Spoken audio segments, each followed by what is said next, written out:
Boom, bomb, bam. Alrighty. So, how is everybody in the chat doing? Welcome to the first watch along party.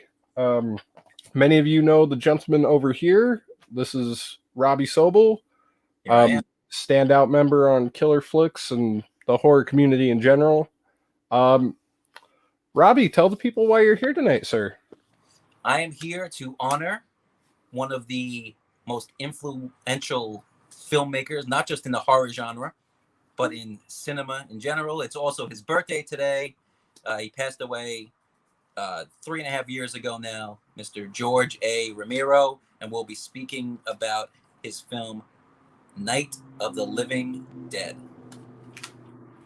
A fucking classic. That's And why we're here, brother. every sense of the word, it's not only a great horror film, but just a great film in general. It's 100%. like there's like no other way to put it. And if any of y'all don't believe that, I hope you're watching because I mean, one, you can access this movie anywhere. It is public domain. If you haven't seen it, definitely watch it. Especially watch it with us because we're gonna have a really badass discussion, I'm sure. Um, it's just a great film. Deserves, like Robby said, needs to be honored. Romero deserves to be honored. This film is influential in so many ways, and it really broke a lot of ground when it came out. And that's not just talking about the stuff that everybody knows about that's been regurgitated time and again. But yeah, I don't know where I was going with that. Started strong and just kind of dropped my ball there. No, But no, no, that's good. We're gonna get it on track, and we're gonna have a big time discussion with this. This film is very special to me, and I think in a lot of ways, even if there are people in the horror community that, this is not on their go-to watch list, I think this is a movie that's important to them, even subconsciously, because how this has influenced so many other films going forward that they most likely have enjoyed over the years.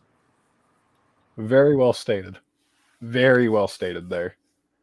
And I know I don't know if it's still as big as it was like 10 years ago, but the zombie subgenre, if anyone out there is a fan of that, at the end of the day, this film is the reason why that is the case. Yeah, this planted the seed for all the other zombie films to kind of grow from. If this movie wasn't made, you wouldn't have all those other ones. You just wouldn't. Yeah. And this film, it was amazing that this movie even got made. I mean, this movie came out in '68. It was kind of brainstormed in '66, '67 ish. Ramiro got out of college in mid '64, '65, and he actually created his own mini production company. It's called the Leighton Image, and he would do just little films here or there. He actually worked on the Mister Rogers Show in the 1960s. He did a couple of films for him, and that's how he got it started. And then '66, '67 comes along, and he's hanging out with John Russo, who wrote the film, and a bunch of other people. And they said, you know what? Why don't we just kind of kick in some money, a little bit each? It was actually $600 each to come up with enough of a budget to just make a little bit of something that maybe we can shop around and get some extra cash from some investors and go from there. And because they had worked on commercials and smaller films, they had equipment that they could use. They were knowledgeable in using that equipment. So they already had that knowledge behind them. So they pulled the money together, and on weekends when they weren't doing their normal commercial job, they went out to the farmhouse and the cemetery in Pittsburgh and just kind of figured it out. Oh, fucking A, man. I'm sure I've heard that before, but like it's one of those bits of information that sometimes I tend to gloss over. Mhm. But that's really awesome story there. That's how a lot of great filmmakers get their start. Is they got the day job, they work the day job, days off, film the film. Yep. But real quick, let's just address some of the fine people here in the chat. Do it. See, we have Chris Snyder here. Very nice comment Chris? here. There's absolutely no better way to do the film. with the man, the myth, the legend, Robby Sobel. Well, salute to that. And we got Brandon in here. Good to see you, Brandon. All right. Got crew member, the best wrench in the West, Miss Carter. Matt was in here for a second. Matt Facci. We all love the Foch monster. That seems to be everybody right now. So is your everybody, if your players are set to 0, cue up those remotes. And whenever everybody's ready, we will go 3, 2, 1, and then play. And then, of course, we'll play. So 3, 2, 1, play that. I like how the film just opens up, though. There's none of those opening logos to worry about. Now, when they'll be heading to the cemetery here, which is a huge, like, there are people that just go to these locations just to go. Like, we're going to see a scene here eventually after Barbara, after Johnny is killed, spoiler, and Barbara's running through the cemetery. There is a shot of her as she kind of grips onto a tombstone. And there are people that go to this cemetery, find that tombstone, and reenact that same pose. Oh, man. Yeah. I mean, could you imagine that if you were able to go back in 1967 when they're filming this before it was released and say, there are people that are going to be recreating this in 50 years. They tell you, no way, you're full of it. That's freaking insane, man. I mean, I'm not surprised that people go to do that. I've seen like great images of people just going to different horror locations. Yeah. Not at all surprised that this is one of the ones to visit. And I, of course, want to go and check that out myself because, I mean, who in their right mind wouldn't want to go and see that? Well, correct. And it looks good. It's a good-looking film. Has a good amount of grain on it. This was actually shot on 35 millimeter. A lot of people think it was shot on 16 because it's got that rough grain. Over the years, they've had different restorations and whatnot. But I think going black and white was important. Part of it was a financial issue. Yeah, because it's cheaper to shoot in black and white. But also it was a decision on purpose too, because at the time the news was in black and white. So when at the time everyone's you're watching black and white strictly on the news, it kind of gives a realism to it, which I think works in this. They thought about, like I said, adding color, then decided against it, and I think that was a smart move. Oh yeah, 100%.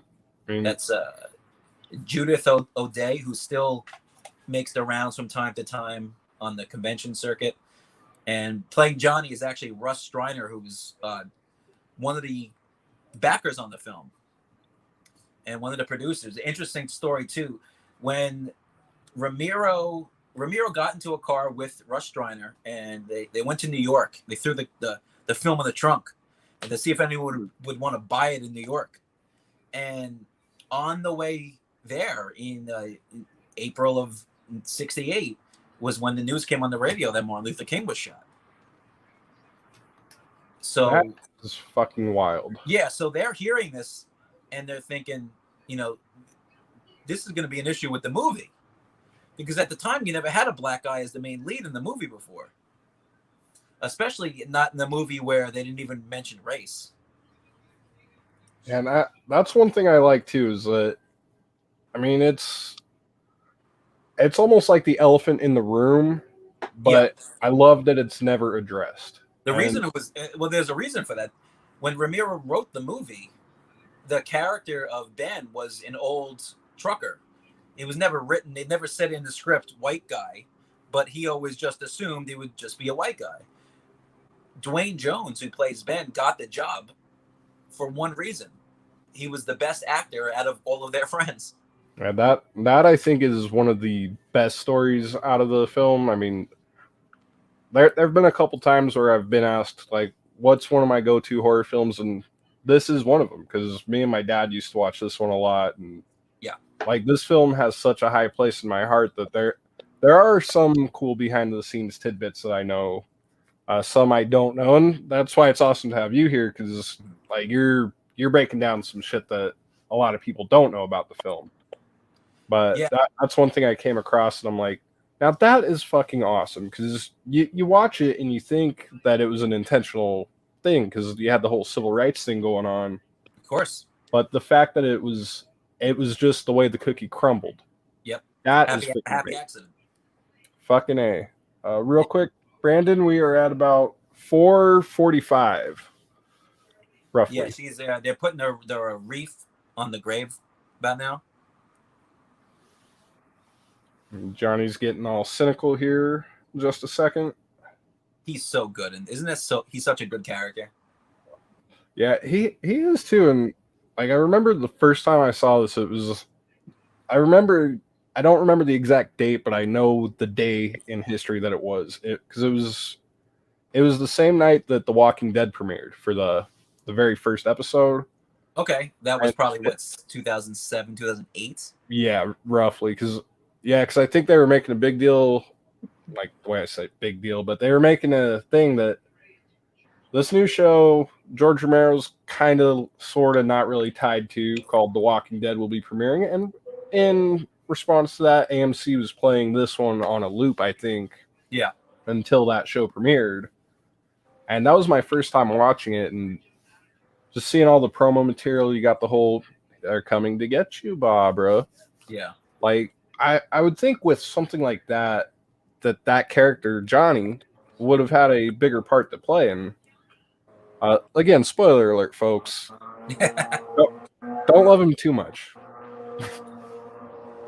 yeah. I mean, he's in it for what 10 minutes, and he still has this iconic role. Oh yeah. I mean, you go to quote this movie, and eight times out of 10, you're probably going to be quoting Johnny. Yes, you're 100% correct on that. The first one, so really the first official kind of zombie, really in horror movies. We've seen kind of ghouls, but nothing like this, like the flesh eater. There it is. Bill Heinzman, I believe is his name. Well, that's the pose, and that's the grave that they all go to. Poor Johnny's wrestling around here, but he only has seconds left. Come on, Johnny. Dude, every time I watch this, I'm like, Johnny can overcome this Look at shit. the angles that this is being shot from, such a, like, the low angle, very uneasy, not traditional medium shot. Look at that, like beautiful shots from down below, and the use of the lighting for with the thunder. Romero was as good of a director as he is, as good of a writer as he is. He might be a better editor than anything else. And he edited most of his movies up through the mid '80s. I think after Day of the Dead, I think it was when he kind of stopped doing the editing. He was working with a little bit more money. At this time, this was just all independent stuff. Get your friends together, let's make a movie. Right. And figure it out. So he really had his hands on all of that. And so many of these great angles, like these shots from inside the car. They just had people around the car shaking the car. That is interesting. I never would. I mean, it makes sense, but it's one of those things I never would have guessed that. Yeah. Yeah, the shots are just fucking amazing because not only are they tilted, I mean, you got the low angles, Yep. but they're also really close, so it gives you that really uneasy feeling that you're there. It's like, yes. Isn't that interesting too with this opening zombie? He's taking the brick, trying to break through the glass. The zombies in this movie seem like they have a little bit more going on up here than maybe the zombies we would eventually see, like in Dawn. Right. It's like I think Romero kind of scaled back the zombies in Dawn slightly, where they were a little bit more decrepit. I think. Yeah, that's another good shot. Oh yeah. Yeah. But the way I mean, excuse me. This is going to be tricky to word, but the way the zombies do keep a sense of their humanity Yes, in Romero's films, yes, like to some degree or another, there's always some level of humanity to the zombies within. yeah, And yeah. that's something you don't really see in a lot of other zombie movies that I'm aware of. But then again, No, I mean they're even though they're dead and they're back in their subconscious, there's something there. It's like they talked about in Dawn when Fran asks Peter, why are why are they these here? people coming here? Why are they coming to the mall? And they say, memory. This was an important place. They don't know why. They're just coming back. It's something they did. They did. And that kind of goes to the themes of greed and consumerism and stuff. We'll get to that Oh yeah, at a later date. yeah. But That one. I'm just gonna say that one's gonna be a fun one to tackle. We talked about that a little bit before we started, but like anyway, I love the sudden change here as soon as she gets into the house, though. It's like it's tension. It's tension. It's tension. The then music's going. Door closed. Quiet. it just like you feel your blood pressure almost changes. Yep. Like I'm Yep. getting chills, and this is like my 400th time watching this film. Yeah. And I hope that's an exaggeration. That could be a pretty accurate count. But I'm not far behind. but this is a beautiful fucking house too. Do you know if it's still standing out there? I don't believe this house is standing anymore. I could be wrong, but I believe this did get taken down. Like it's some of the landmarks in different movies. You forget which houses are still there and which aren't. And sometimes Right. they move it, and sometimes the houses are there, but they move the house.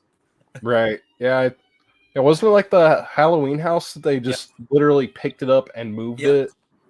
I'm thinking, how the hell do you move a wartime house? Like how in the fuck do you do that? Carefully. I mean, yeah. I mean, not like a trailer I get, but like a whole leave that to house movers, I guess. Yeah.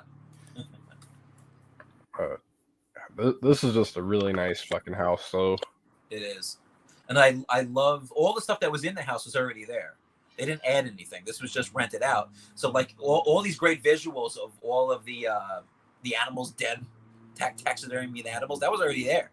oh wow. And just little things like that are creepy. Mm-hmm. It really adds a lot to the film. Like it's one of those nuanced things. You don't really think about it, Yes. but I mean, think about how I don't know. There would be something off about it if none of that stuff was on the wall. But if none of it was on the wall, we wouldn't even be thinking about it today. Exactly. But And there's a lot of stuff too, like what Romero would do in his films, especially these early ones that he edited. He would just get a lot of shot coverage. He would call it a dog shot, meaning if he needed to cut somewhere because two scenes couldn't quite come together, or two shots couldn't come together, he'd throw a shot of a dog or something on the wall, something he can cut to quickly that would make it work. That's probably what he did here, and it does work. So absolutely. look at these great movement. So stiff as a board, I feel like I know that actor passed away a few years back, but I feel like he Yes. should have lived his whole life getting royalties just for the zombie walk. Because Yeah, in a lot of ways, the problem with this movie is that because they never had the copyright corrected on there, no one got any money from it outside of the original, run. Oh, look at that! Oof. The first real poor Barbara. She is a mess for the whole 90 minutes.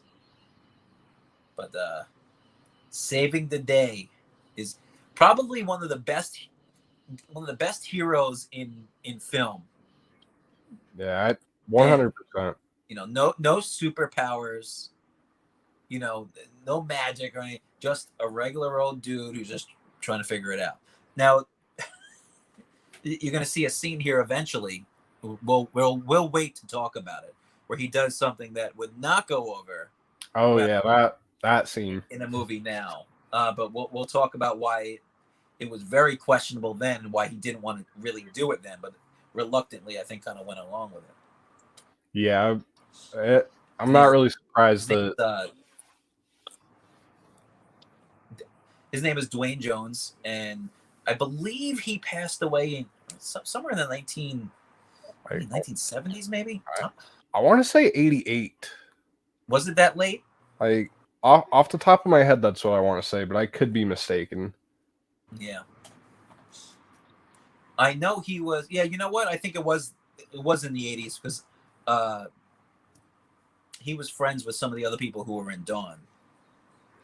I know he was friends with Ken Faree, who starred in Dawn.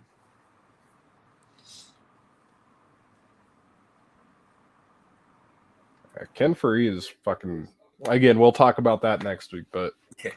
I just gotta say that right now, Ken Faree is a badass, and I think we all can agree on that one. And a very nice guy in person too. I had a chance to meet him, chat with him. You know, got his autograph, a couple of pictures. Totally cool guy. And I heard he has a pretty imposing stature. It's like, oh yeah, he's it's a brick shit house, man. He did. I mean, that's crazy because the way they capture him in a lot of movies, you know, he doesn't always come off as being a big guy. Like, yeah, I mean, he comes off as big, but he doesn't come off as very potentially towering. Joe Grizzly, right? Joe Grizzly. I'm Joe Grizzly, bitch.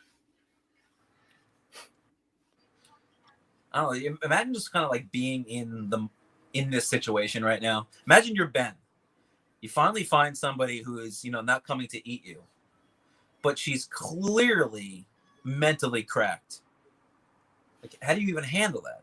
Like, to have that kind of the patience that Ben has throughout the film in a lot of ways. Right, the man's a saint as far as patience goes. Like, he's really just trying here to get her to realize what's up.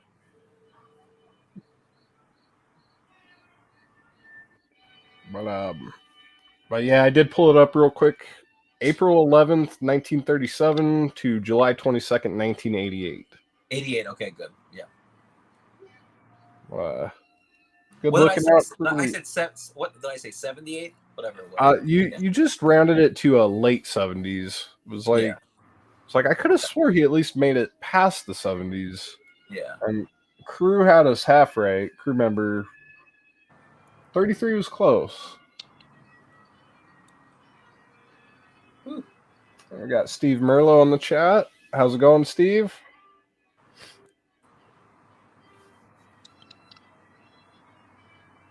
Oh boy, look at that one. Oh yeah, that's a great shot. The way with I love how the light kind of comes in. It's all dark except just over his face. So they didn't have a lot of money to work with, but they were so creative in the structure of the film, whether it's the lighting and the shots and the directing. It really just comes together well, which is even more impressive considering the lack of funds that they really had. Oh yeah, they had like, it was what, like $100 and some odd $1,000 to work with, if that. Yeah, they said it really was more 70 to 90. Some of that other money was more kind of on the my words again slipped up. Like the catering and all that fun stuff. No, just promoting it after the fact. Okay. Yeah. Oh yeah, certainly not a lot of money. No. Probably, if you were trying to make a film with that much money, you'd have to do it all in a single room, I'd think. Yeah, I mean, even then, that wasn't a lot of money. It's really not a lot of money now. I mean, there's single shots in films that cost more than the budget for this one nowadays. Yeah, exactly. It's like fucking crazy.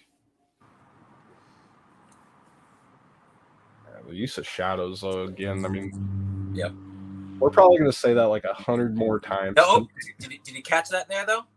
Did you catch that when Barbara's looking at the goo right there? You see his eyes moving. He's supposed to be dead. Yeah, I saw that. Like, I literally caught that like right before you said it. I'm like, yeah. But holy listen, what shit! are you gonna do? You know, This, while Romero's editing that, do you think they're gonna sit there and say, "Oh, we have to take another 20 grand and go back and no"? oh fuck no! Like, and I think, I mean, if you wanted to, like, you could just play that off as, of course it's a flub, but Yeah. you could just play it off Body as like, twitching. you could play it off as even Barbara's own mental stress. Like, perhaps the eye didn't really move, but she sees life in the eye. Yeah. I mean, you like the way things are nowadays, you can just break it down to anything. The way film theories are fucking crazy. Absolutely. Smart move on Ben's part, you know. Oh yeah. Whatever it takes.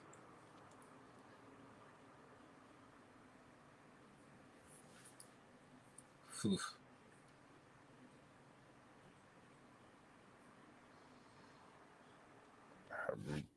Again, just to think about the situation, like being in that situation, you'd be asking yourself, is this something that's going to pass? Yeah. Is this the new norm? That's Like, these are a lot of questions that we've asked over the last year. exactly. You know, I mean the zombies are really just. I mean, you could switch out zombies and put anything else in there. You could put a fog. You can put a mist. You can put a deadly virus, a storm. It doesn't matter.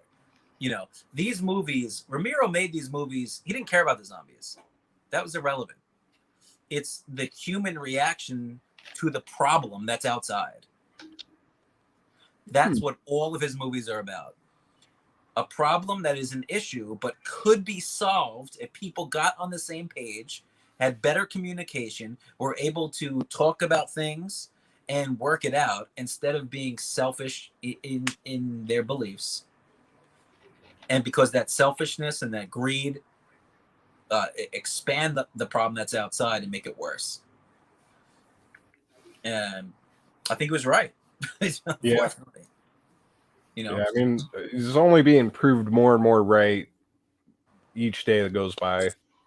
Yeah, that's why, you know, a movie like this that came out 53 years ago is getting a live stream on YouTube now and a big discussion about it because it's so relevant. It's not just you know, you could watch the movie and just be entertained by it being a horror movie. There's nothing wrong with that. It's great. Because at the end of the day, movies are for entertainment, and so we can kind of forget about shit. But you could look at a movie like this in all of Romero's films, and there's more beneath the surface to go into. Oh yeah. So he gives you a movie and says you could take it how you want. And I think that's like a beautiful thing. Definitely. I mean, it does a lot of things. I mean, one, again, it gives a message to society that maybe we should have listened. Yeah. People should have listened to the message and actually took it as being a message, not just like, oh, hey, look, visuals on screen. Yeah. But I mean, the message holds up. And sorry, I'm just really into this. I really like this scene when Ben's just fortifying the house. It just and Barbara just lost.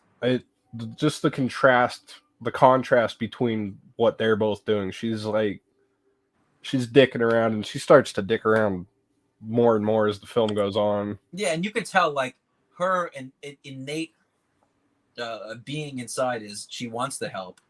She'll pick up some wood. Here's some wood. What can I do?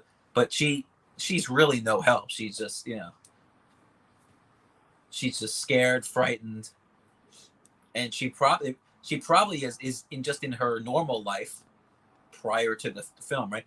Is not a very strong woman, maybe has a lot of doubts about herself. This is also the 1960s, so unfortunately, especially during that time, you know, women were not given equal opportunity across the board in society.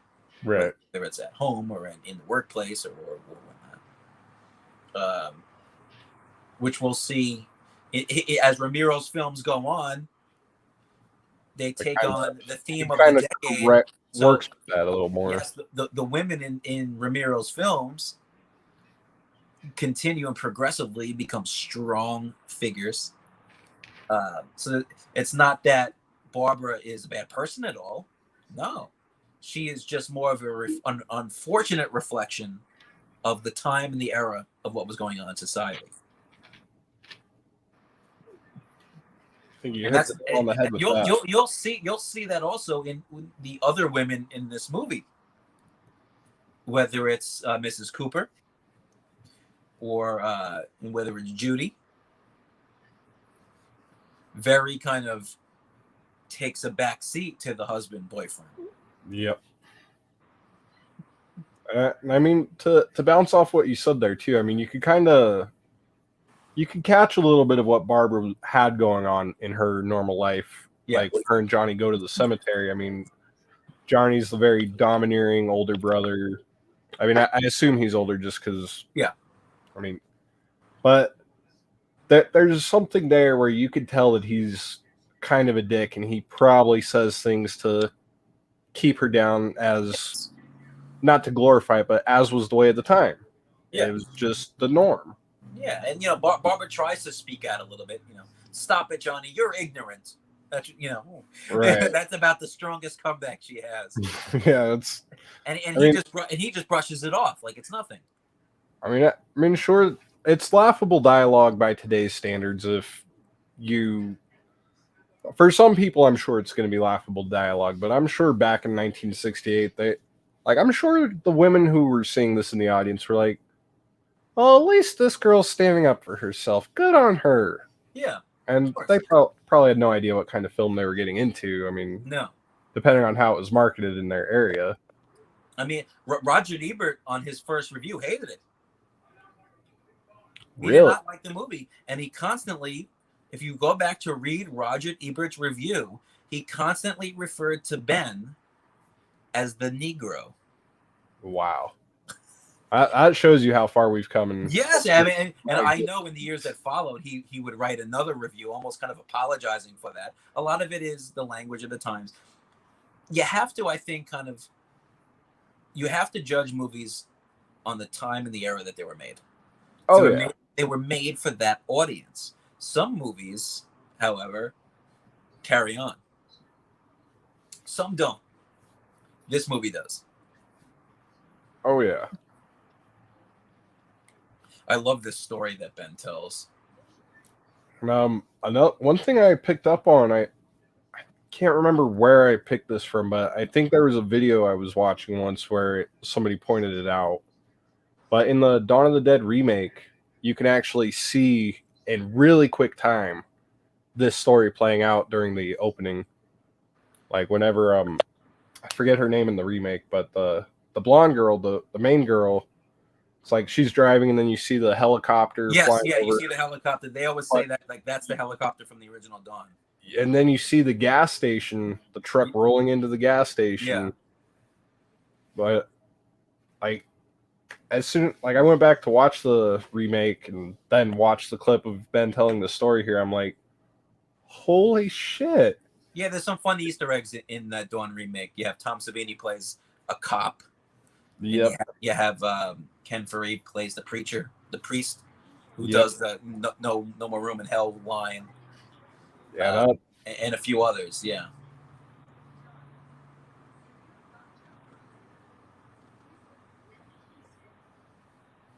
Poor Ben over here. Barbara's trying to tell this story, and you can tell she's just quacked out. And Ben is just like, "Oh, you like what? Why did I? You got to take a nap, girl." He's like, "Why did I even try telling you my story, lady? Now you're telling me your problems." Like I didn't mean. And this is in a moment here. This is when you're going to know that she's really gone, because she says, "We have to go out and get him," and he's like, "Get? What, are you crazy?"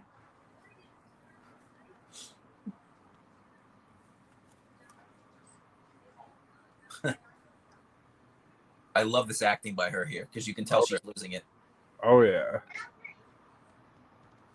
But yeah, that's a line I use a lot in my everyday life. Which Now, in a is lot of that ways goes to show you how impactful this is. Because I? working retail, you have people who wind up being late. So I Yeah. always say that if you'd gotten up earlier, you wouldn't be late. I just noticed this now. We've watched this movie 100 times, right? Is Barbara married? She's got a ring on her wedding finger on her left hand. Holy shit! I never noticed that. I never noticed that until now. Does she have a husband? If she does have a husband, why has she not even brought him up? Why would she have a ring on that finger if she's not married? I know nowadays, no one gives a shit about that. You wear a ring, and I can wear a ring on whatever finger I want. I don't care. Don't tell me what. But back then, that finger was a wedding band finger. Yeah, and it like looking at it too, it does have almost the right dimensions to be like a wedding ring too. So Or at least a wedding band. It doesn't look like an engagement ring, but it does look like at least a band. I never caught that. Then again, this is low budget. She might have been just married in real life. Yeah, that's what She I'm just never about took to. off her wedding ring. But who knows? That is an interesting catch right there. Oh, here it comes. This is it. This is going to be it.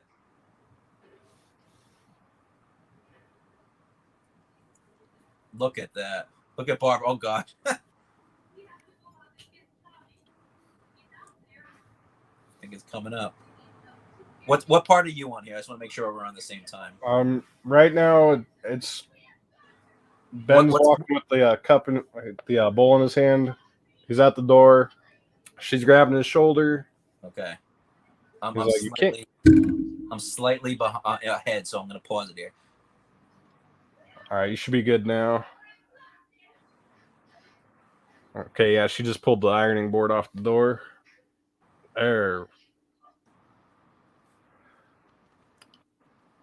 There you have it, folks. All right. So I'm sure we'll all be off by a couple seconds apiece, but that was one of the scenes in this movie that, well, I'll let Robby take away with this one. All right. So, like we talked about before, this movie was written with the Ben character it was nondescript, but they assumed they were just going to cast a white guy. When they casted Dwayne Jones, Romero didn't touch the script. He didn't make any alterations to it. He said, "You're playing this character." He didn't really think too much about the racial issue here. He even told Dwayne Jones, he goes, hey, it's 1968. We're all buddies. We're hippies. We're over this shit. Right? Clearly, obviously not. But that was a big scene. I'm a black guy. You want me to backhand a blonde lady, a blonde white lady? I don't know. It's like I'm I'm not a white man in blackface, right? You understand this, George? Yeah, and not only do you want me to be a black man smacking an innocent white blonde lady, but you want me to do it as the lead protagonist of the film. If he was playing, the bad guy, and he hit the woman and he was black, you go, well, at least you're a bad guy. You're supposed to catch that heat, so you can kind of make that case. But you want me to do that and still be the guy, the good guy? That's a tough chore, but somehow this movie still works. Even then, they still took Ben's side, because I think they saw it as, listen, no one is in favor of hitting women or hitting anybody. But right. Say that now on the record. Hitting women bad. Okay? Yeah, we do not approve of that now, at all, or least of all here. Exactly. So I'm going to say that. But you are in the middle of the start of what appears to be, what we would call the zombie apocalypse. But then nothing like that had ever happened. Dead people are coming up from the ground, trying to eat you and kill you. Okay? You are at the gas station and they're trying to munch on you. you're in this house that you have no idea who lives there, who's around. You know nothing. You have no gas in your truck. You're boarding up things the best you can to try to keep everybody safe, including Barbara. And she's having a total mental breakdown that's only going to make things worse, that will potentially lead to your death, her death, whoever. And in his mind, the only way that he could secure this place for himself and her was to settle her down and quiet her down. He tried doing it just by talking, but because of what was going on, the only thing that he could resort to was just knocking her out. Not saying that's the right choice. I'm not saying that's a good choice. I would never do that. But in the moment, I think when people watched that, they said, you know what? This wasn't malicious women beating. This was survival. And smacking Barbara in the face to prevent her from getting eaten and killed is probably fair play. I mean, that's definitely where you gotta. And again, not condoning hitting a woman. No, not at all. But you have to. You gotta weigh out your options here. Yeah, if the option is knock the woman out briefly, or have her get eaten and killed, I don't know many people that would say, "Well, I don't want to be hit, but I'd rather be eaten and killed." Right. like it's gonna sound really weird to say, but knocking her out was a pretty noble act on his part. I think so. And I think most people watching it, even then, understood his motive behind his action, which is why he's still looked at as a good guy figure, right? Oh, yeah. And not somebody who's not. And I think that's important to bring up because especially dealing with, a man on a woman here, and especially at the time being a black man, I think it was important that they left it in. I'm glad Romero didn't cut it out, and I'm glad Dwayne Jones, even knowing that he could catch some serious heat, decided to stay the course and go with it. It's important. Here's another thing you don't see very much these days: smoking. Yeah, smoking in a movie. You don't really see, yeah, I mean, you don't really see, right? A lot of. Not really, and this is actually something I talked about on a Friday, because I had a live show last Friday, and it was just a free for all thing, and this was something that actually came up, was smoking in movies. You don't see it very often, like, unless it's period piece. Exactly, and even then, they'll barely even fixate on it, but. Like the case I bring up all the time for that is James Bond does not smoke in movies anymore. I mean, he was a literary character, and part of his character description is, oh yeah, he's a fucking chain smoker. Yeah. It's a chain smoking womanizer. And you don't see him smoking in any of the Bond movies anymore, hardly. Yeah. But that's something I think they ought to bring back. Bring back smoking in film. No, I want to make sure. Are we at the part where he's taking out the shoes? Yes. Okay. This is Ben's way. Ben comes up to her very calmly and gets comfortable shoes for her. The way I see that is his way of saying, "I'm sorry. I didn't mean to do that. I want you to be safe. I want you to be comfortable, but you have to calm down for yourself and for myself." Exactly. That's a gesture of a gift from me to you. That's how I look at it. That's one of those things. Real quick, I love that part when, like, you hear the guy on the radio saying, "Seek shelter," and the way he turns, "Hey, that's us. We doing all right." Yeah. When I would watch this movie with my dad, that was our part. Like, my dad, like, we would smoke on some of the weed back in the day, and watch this. And we would just play that part back and just keep playing it back. And we would spend like 5 minutes just watching that part. And it's like. And the way he says it too, it's really trying to over reinforce her. to make sure she calms down. Hey, look, look, even the guy on the radio said to seek shelter. See, we're doing all right.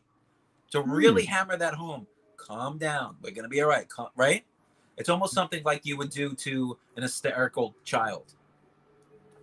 That is exactly how you would handle that situation. Yep. And it's one of those things I never really thought about. I mean, always like I noticed it, but I didn't analyze it. Yeah. Like I didn't look at it analytically, so to speak.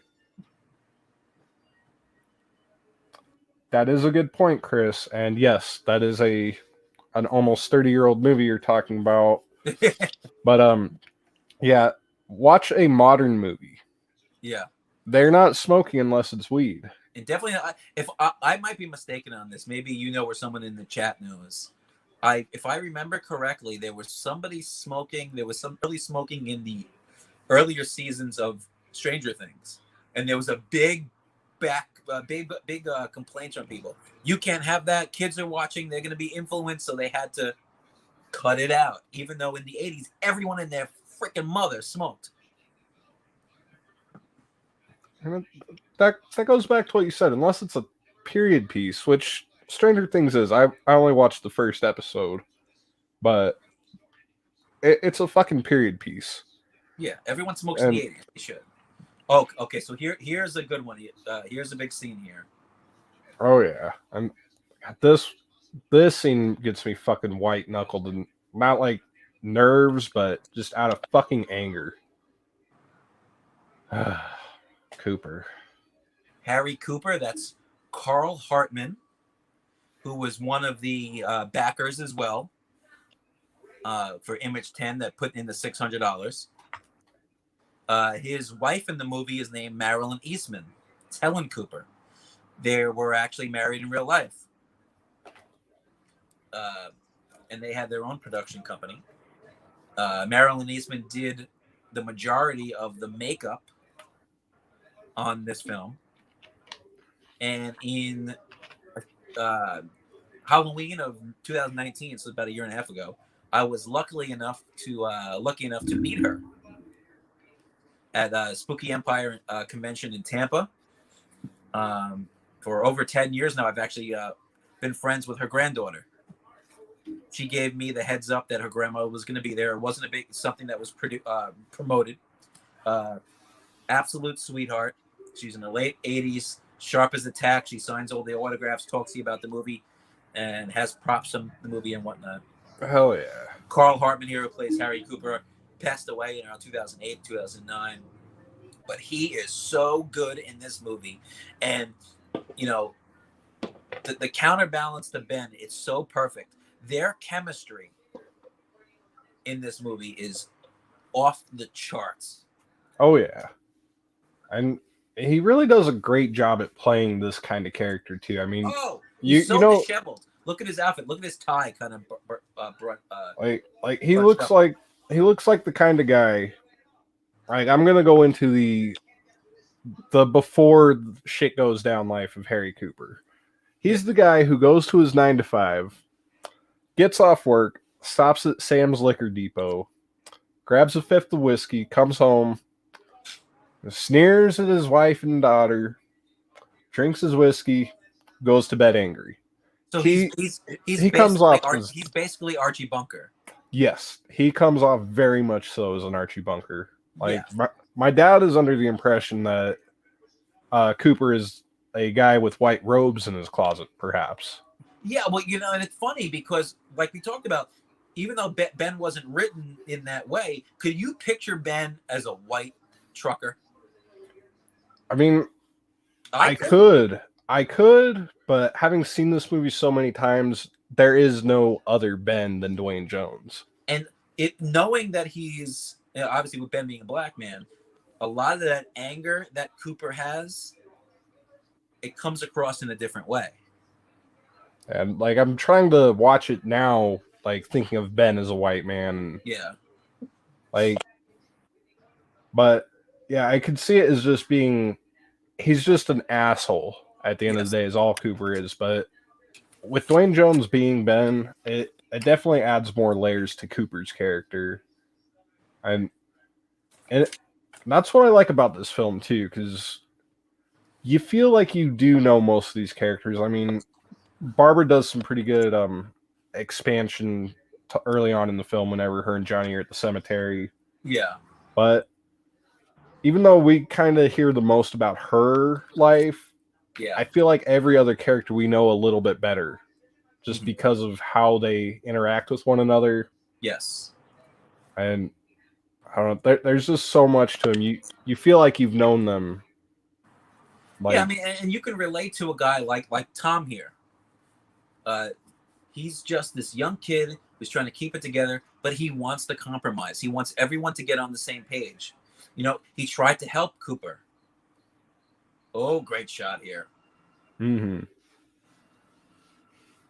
You know, Tom right away rushes right away to help Ben.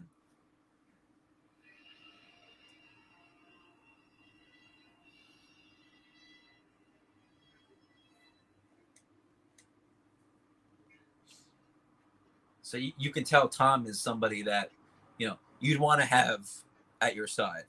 Oh yeah. Yeah, Tom is actually played by a guy named Keith Wayne, who unfortunately he passed away in the 1990s, the mid 1990s.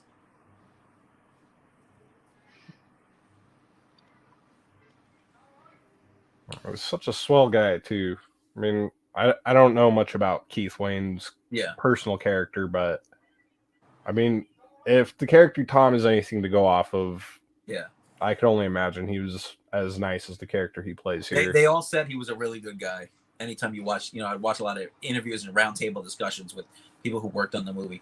They all enjoyed him. He always kind of reminded me of Burt Young a little bit.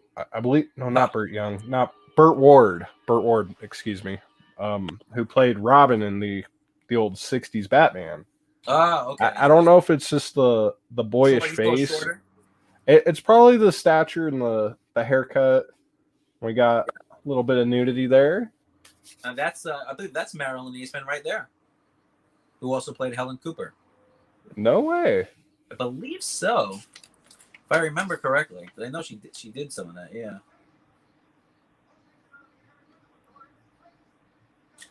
I'd have to double check on that, but I'm pretty sure.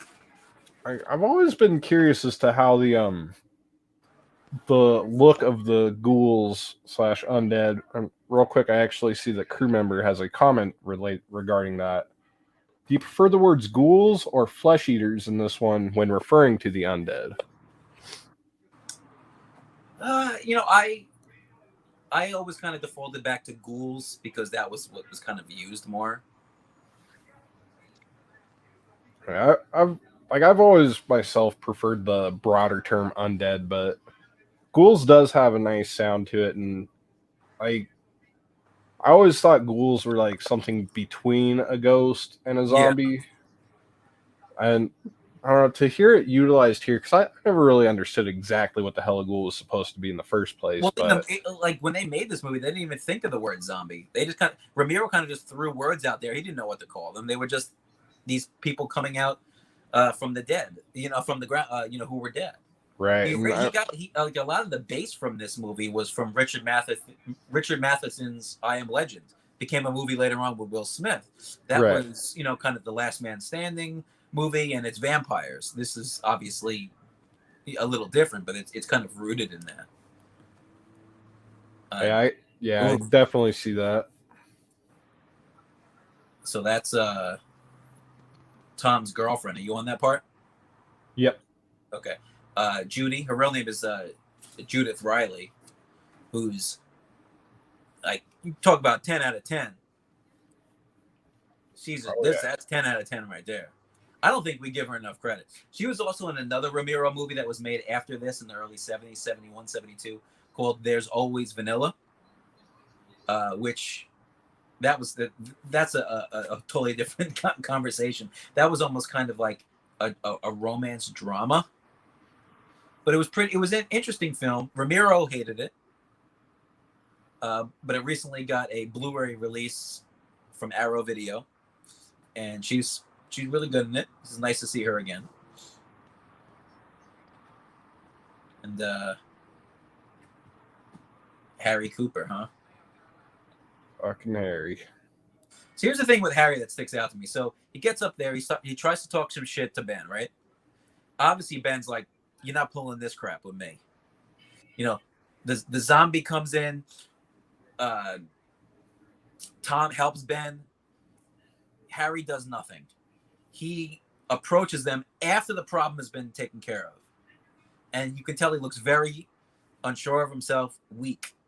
So he comes down into the basement and mouths off at his wife to almost kind of get that power back because he knows he can't pull the shit upstairs. So he comes down to his wife who's tending after his sick daughter to try to get that manhood back or whatever.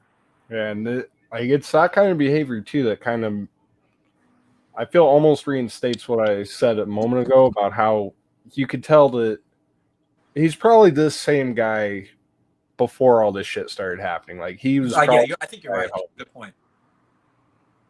Like, God damn, he played the asshole role perfectly. Oh yeah, and I love the way Marilyn plays this here. Just she's not as weak as like a Barbara was. You can tell she stands up with herself slightly. It's there. She doesn't want to push back too hard. But look at she gets up and does get into his face with a little more aggression. Oh yeah, you can tell because there's almost like a bit of there's an obvious generation gap between the three female characters here. I mean, yes, Judy seems to be the youngest. Barbara's kind of in the middle, and Helen here has been around for a while. She's been married, I mean, long enough to have a kid who probably about 12. Well, even if the age gap isn't as long, it's the life experience. Yes. Yeah. Like you said that in the easiest way possible. She's been there, she's done that, she's dealt with the bullshit, and for all intents and purposes, she's probably fed up with it to some degree. Yeah, I mean, she's probably done with Harry's bullshit. Totally.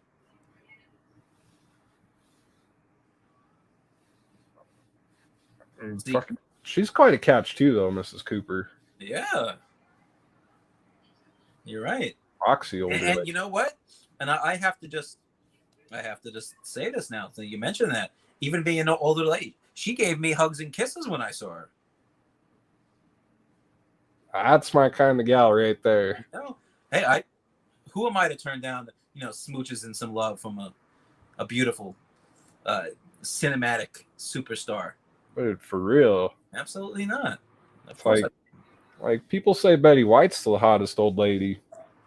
Nah, give me Marilyn Eastman. I mean, in the pictures you showed of you and her, I mean, that's right. Even in her older age, I mean, she still looks pretty damn good. Such a sweet lady. Big smile.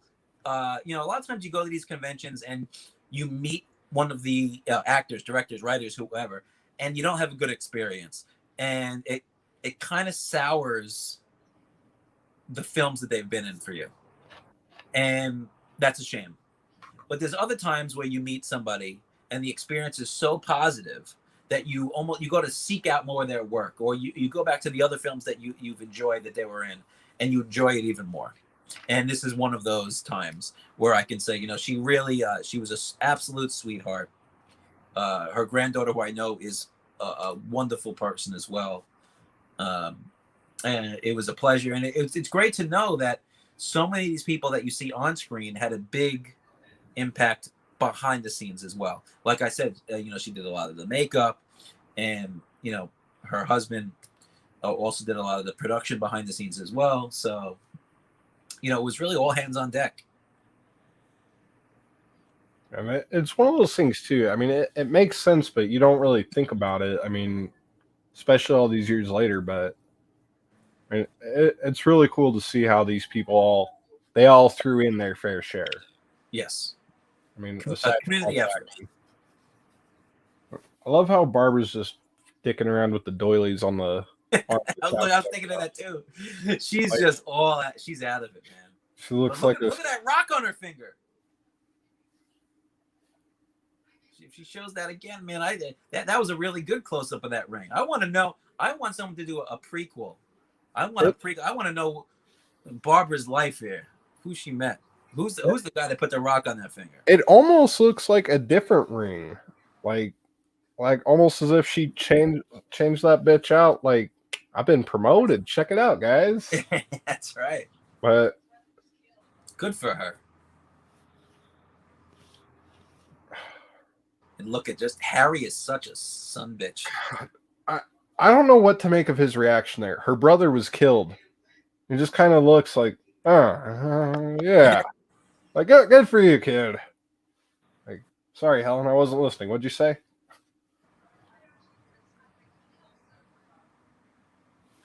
Listen to your wife. All right, they're setting up the TV now. I always love this scene where they gather around and look at the news broadcast.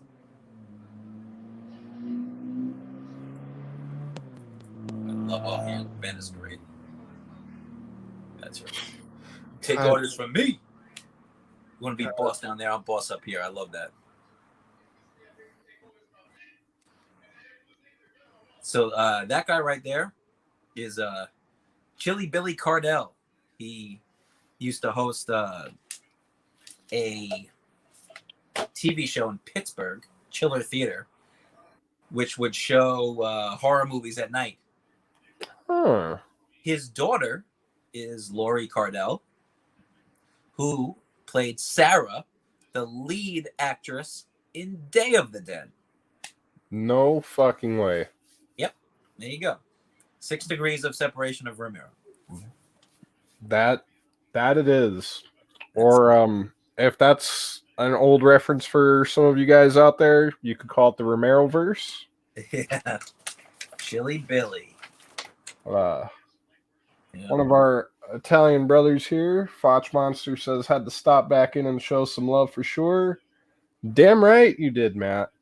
And are you watching along, Matt? So he admits to surprisingly having seen this. I'm very proud of you, Matt.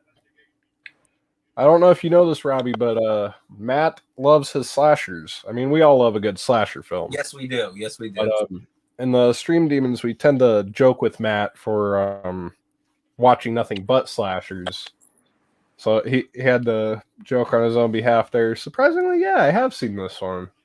Yeah, we'll get Matt there, slowly but surely. We will get Matt there. Like he's seen a few things that are non-slashers that I haven't seen, so it's like, well, there's our balance right there. Preserving the balance. I'm going to correct myself. Chili Billy is actually the next reporter that we see on the actual, like, on location, not this particular gentleman here. Oh, okay. I always forget which one it was, but either way, the next reporter will be the one that is the father of Sarah from Night of the Living Dead.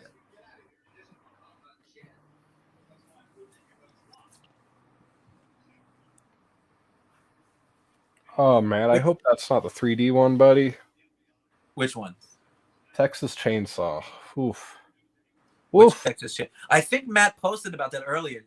The one where the timeline is incredibly convoluted.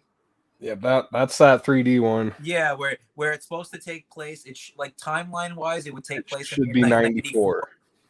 It should be 94. And they were so lazy that when she actually looks at the grave, where it would show the 1990s as like where where she was where the death would be or whatever, they actually covered it up with leaves. Yeah, it's supposed to be 94, but they have iPhones. Yeah, I try to overlook that. And right there, real quick, if you see here that there's a reporter here, that's actually going to be Romero holding the microphone on the left side of the screen. Oh my God, yeah. And this is where I love one of the explanations that they give is that it's possibly a Venus probe or something. Yeah, that's another movie thing I think they should make into a movie. Just make a movie about that. You go into it not even knowing. And then next thing you know, wait, why is that car going into a cemetery? Why does that look familiar? Like that would be like the ending shot of the Venus probe film. But now that you point out Romero there, I cannot unsee that. I always knew he played a reporter. Yeah, I But know. you pointed out the Why? Because he specific doesn't have one. the beard, and all of us are so used to seeing him with like whiter hair and a big beard. Mm-hmm.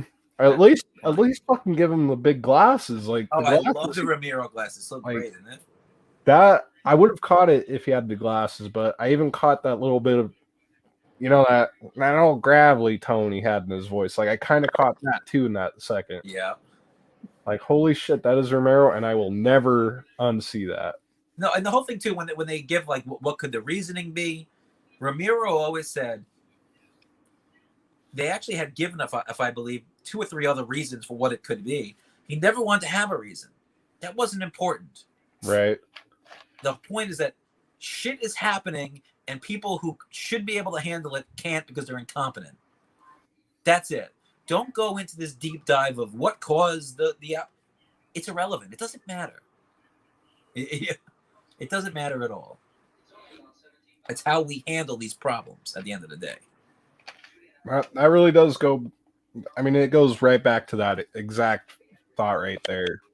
Because, as you were saying earlier, that's the point of the movie. It's Yes. not the situation, but how it's handled. It's about the people trying to deal with the situation. And it's the same thing that we're dealing with now with everything going on over the last year. We have a lot of problems that could be solved if people got on the same page. But essentially, the people that are making the decisions in the country and around the world are still arguing about upstairs, downstairs. Yeah, Do we stay on this floor? Do we go in the basement? It's the same type of thing. the same fucking shit that we've been arguing about not only the last 70, 60 years, but the last 700 years, really. I mean, yeah, it's people never want to admit maybe when they're wrong or compromising. They don't want to give an inch, and that's a problem. You have to let's pool all these ideas together. Who gives a shit who came up with the idea? And let's just take the best ones. it's like that's exactly how it should be. I mean, we all have an idea, the destination we want to get to at the end of the day. That's almost a universal thought. Well, let me But ask. it's the destination that nobody can agree on, or the journey there. Like Yes. we all have the destination in mind. Yeah. But we all want to take a different route to get there. It's You're like right. This is actually their real daughter, by the way. that's just adding fucking layers of greatness to it. Yeah. And I'm hurt. That's their only words. I really see it too, though, because I always thought there was like an I extra. just want to mention one more time, Judy here. She is gorgeous. Oh, Yeah, jeez. she'll be We're smoking really hot taking here. a good look. My God. She'll be smoking hot here in the next 20 minutes or so. Whew. Oh Man. man, That's why Tom's like he'll rush out there in the gas pump. He's just putting his ass on the line. Like it's like if I do this right, you're going home to Judy every night. You'll do what you got to do. fucking A. But Yeah, 10 out of 10. Eat by far. You know what? I'm gonna right here live on the show. I'm gonna make an amendment here slightly. I always said that my number one of all time is Grace Kelly. I'm not gonna change that. But in at the number 2 spot, I never really had a solid 2. Judith Riley, number 2. you heard it here first, folks. That's it. This is a Filthy Dan exclusive. The expose. That's it. Grace Kelly and then Judith Riley. That's it. I mean, where do you go from there, though? Imagine if you got Grace Kelly and Judith Riley, where do you go? You can't really go anywhere but down at that point. But I mean, exactly. At that point, I think I would just run out to the zombies. Just take me. Like, Because, I mean, you've peaked. oh yeah, I'm trying to think. I know there's got to be like a third. Excuse me. There's definitely a third one. My other here. I'm going to show you here. This is 1970s Margot Kidder. Fair. Margot Now, as Kidder. far as living people, here I'll show you.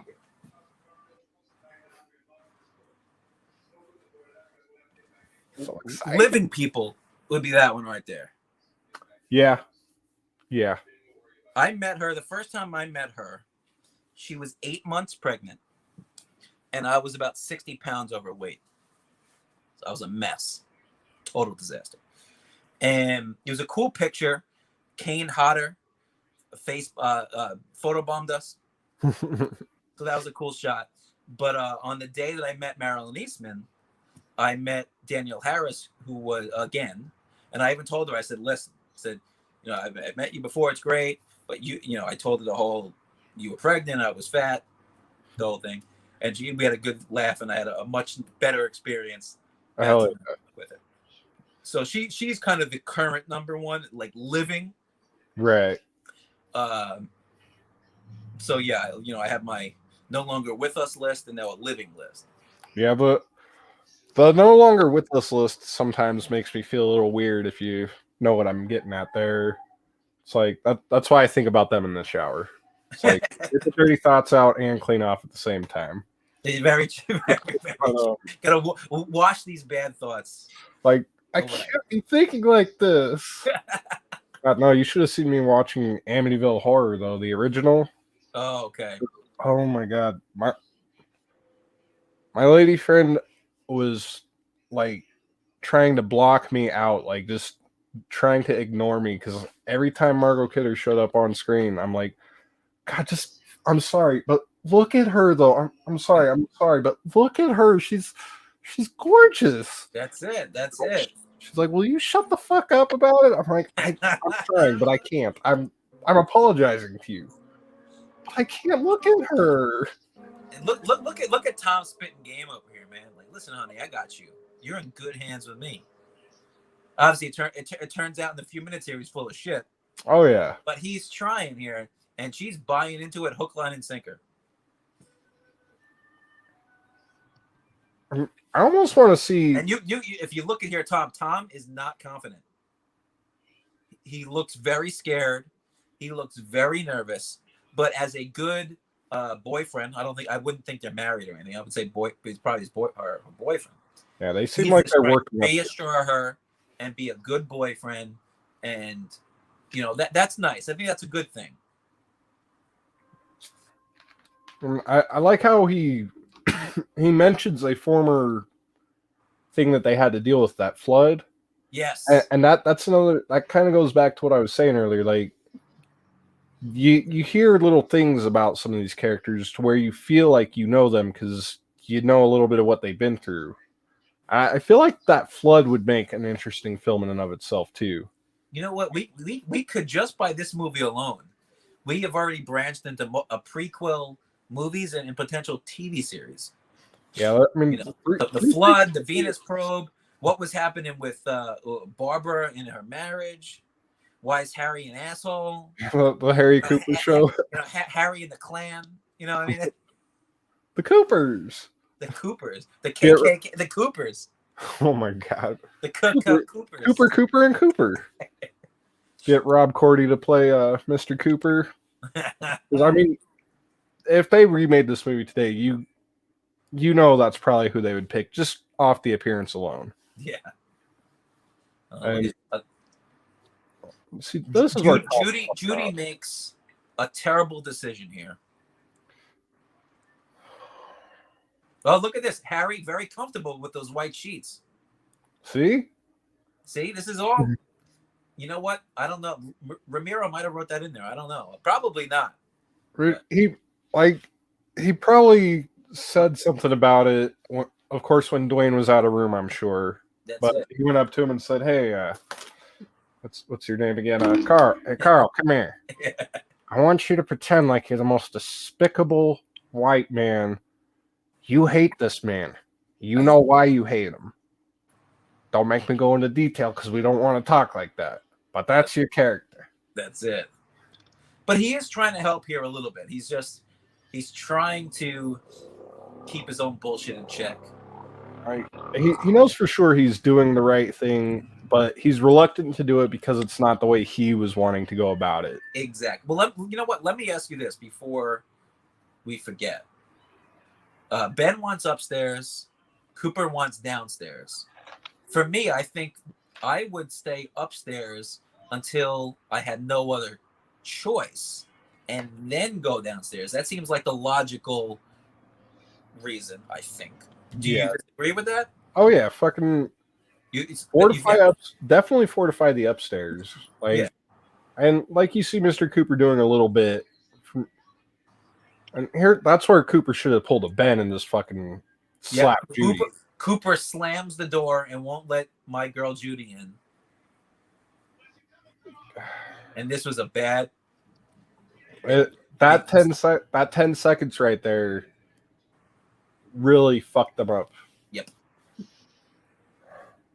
But like, I don't know, looking at it from a, because you get the feeling that Judy and Tom are considerably younger than Ben and the Coopers. Yeah, I feel like Judy and Tom are probably in their early 20s. I think that's the 21, 22. And real quick, I do want to add, I think that whatever they were doing right before this, yeah, I'm pretty sure Tom was like this close to proposing to her. Like, in my mind, that's super close.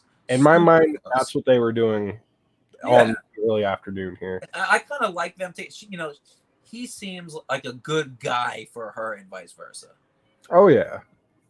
Like, he's like the all-American boy. She's the girl next door. Like, you want them to get together, and you can see that sun is starting to come up. Yeah. But, I love these long shots of all the ghouls, the zombies.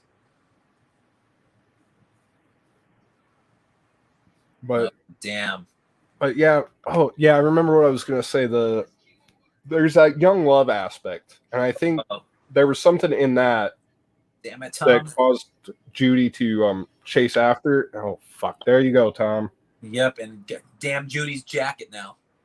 But like, I think that she had a feeling that might be the last time she sees Tom, and she didn't want to separate from him.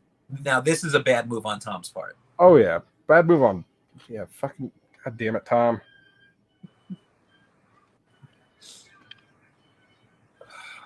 Terrible move on Tom's part. You know what it was? In the moment, you're scared. You're not thinking straight. At least he's got his girl by his side, though. I would like to think I wouldn't make that decision, but in the moment, I can't say. I don't know.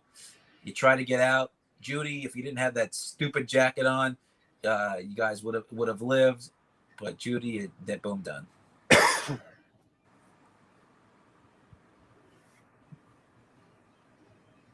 So she was a 10.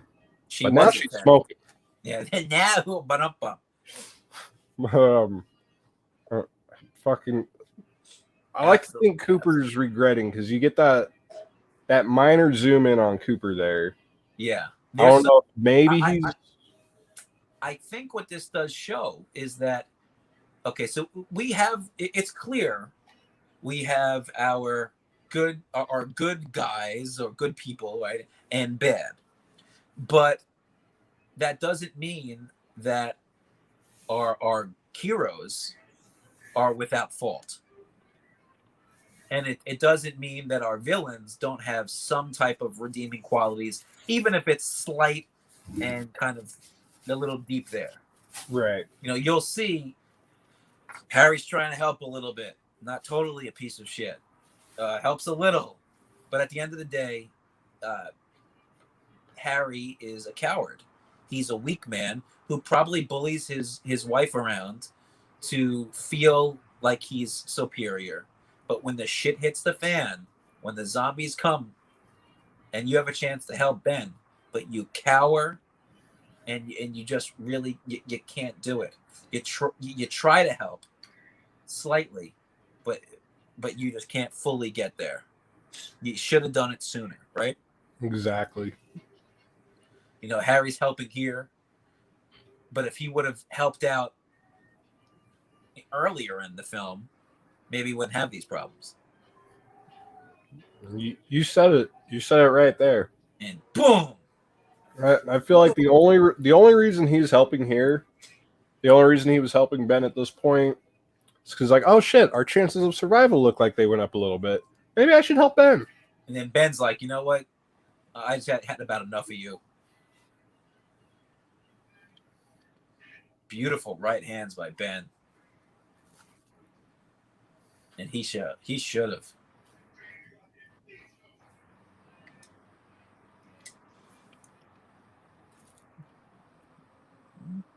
And you know what? Just that little blood on Harry's nose. Doesn't have to be big bruising. Doesn't have to be all over. Just that slight. That's enough. Oh yeah.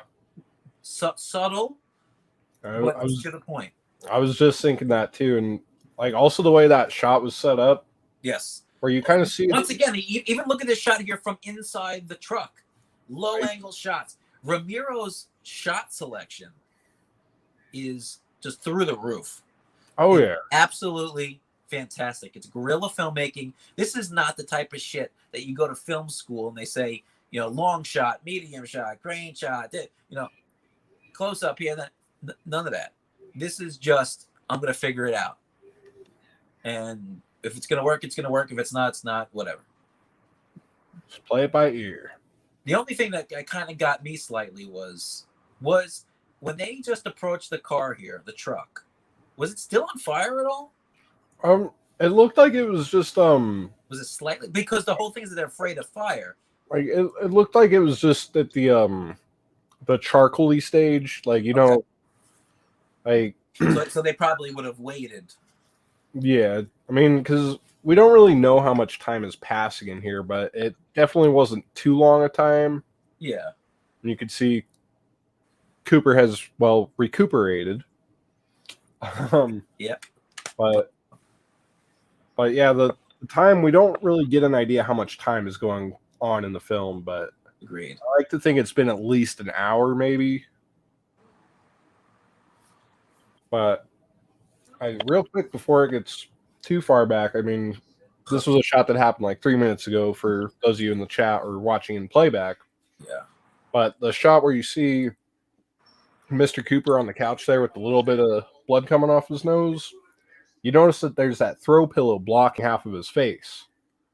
And this might just be me looking for something to break down in the film, but that shot almost looks like we're looking into the soul of a broken man.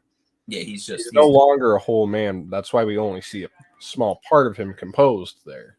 And cowering on a couch, whimpering down. Yeah. Like, yeah, there we go. That almost looks like somebody grabbed a bike tire and fucking smacked that across his face there. That's right. This is such a good film. You know, even if you strip away the political and social commentary that really elevate it to iconic classic status, just in itself, it's a well-made film, especially by a guy like Romero and his whole team who deserve credit because it wasn't just one guy. They all, did their job. The acting is good. We watch a lot of old horror films, and a lot of it's like schlocky and it's shitty acting, but it's fun. And we don't, sometimes you watch movies just for fun, and if the acting's not that great, who gives a shit, right? And a lot of times in the old movies, the acting can be kind of hokey. I think the acting in this is stellar. Oh, yeah. Really good stuff. Yeah. Would you go as far as to call this a perfect film? I mean, if I did one of my reviews, I would go 5. I would say 5 out of 5 by far. I know this is definitely a 5 on Letterboxd for me. Yeah, by far. I think, I think here's the thing. Technically, you could find a lot of flaws. But does that take away from what, if you consider does a perfect film have to be technical across the board and have no blemishes? Not to me. I think there's always going to be. I think sometimes it kind of adds to it a little bit. Oh, yeah. In ways. This film is it really is important, and people have to understand too that the time it was made, the civil rights struggle, what was going on. I mean, we see in this film these rednecks walking down the street. There's scenes where at the end you'll see with dogs going with the zombies and the bodies. I mean, that's what was going on in the streets of America. Oh, yeah. Unfortunately, there's times in some of the streets in America now that it's still going on. That's a totally different discussion. But either way, that's Chili Billy. Oh yeah. Okay, this gentleman right here. Yeah. Beat them or burn them. They go up pretty easy. That's what he says. They're dead. They're all messed up, right? That's the line. Yep. But yeah, I mean, so you know, when you watch a film like this and you know the era and the time that it's taken place. I mean, the '60s into the '70s. You know, the mid '60s, late '60s. You know, you're talking about. You know, when this movie was made and getting shopped around, you're talking. The assassination of Martin Luther King in April of '68, when Romero and Rush Streiner played Johnny driving to New York to see if anyone wanted to buy it. This movie's getting shopped around in mid 1968, in June 6th, I believe it was, '68. Bobby Kennedy, boom, he's clipped in California when he wins right on the night he wins the primary out there. Yep. So, Vietnam War is heating up at this point. Civil rights and racial issues are becoming an even bigger problem. So, there's tension, man, going on in the world, and it's all reflective in a lot of these movies, and these movies that we can continue to talk about. I think what's happening, the best movies, I think, for me personally, are films that are made that have who are influenced by important issues of the day and the time. It doesn't mean that they have to take these issues and beat you over the head with it, but they're there, and especially if you choose to kind of have an eye open for them. Oh yeah, 100%, man. Well, the fires are put out, man, and here they come. Fucking power gone out. Oh shit.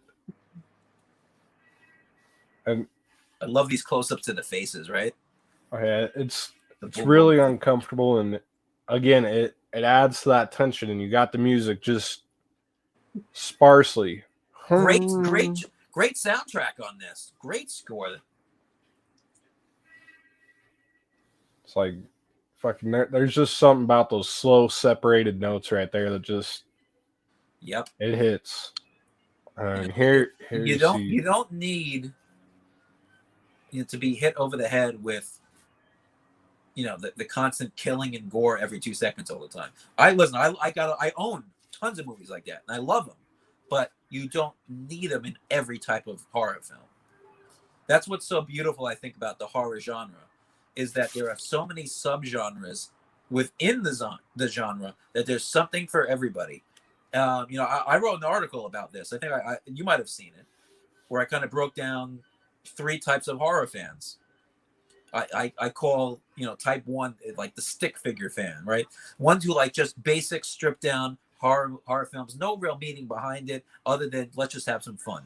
And there's a lot of times where I love a good movie like that. Right. I'll throw on fucking Chopping Mall and have a grand old time, And then you have kind of type 2, which would be like a film like this, social, political horror film. And then you have others where maybe it's more like an abstract a film where it's not so much taking place in the world of reality, and it's more just kind of subliminal, So right. And there are much more too, and that's what makes horror so great. Poor Helen here.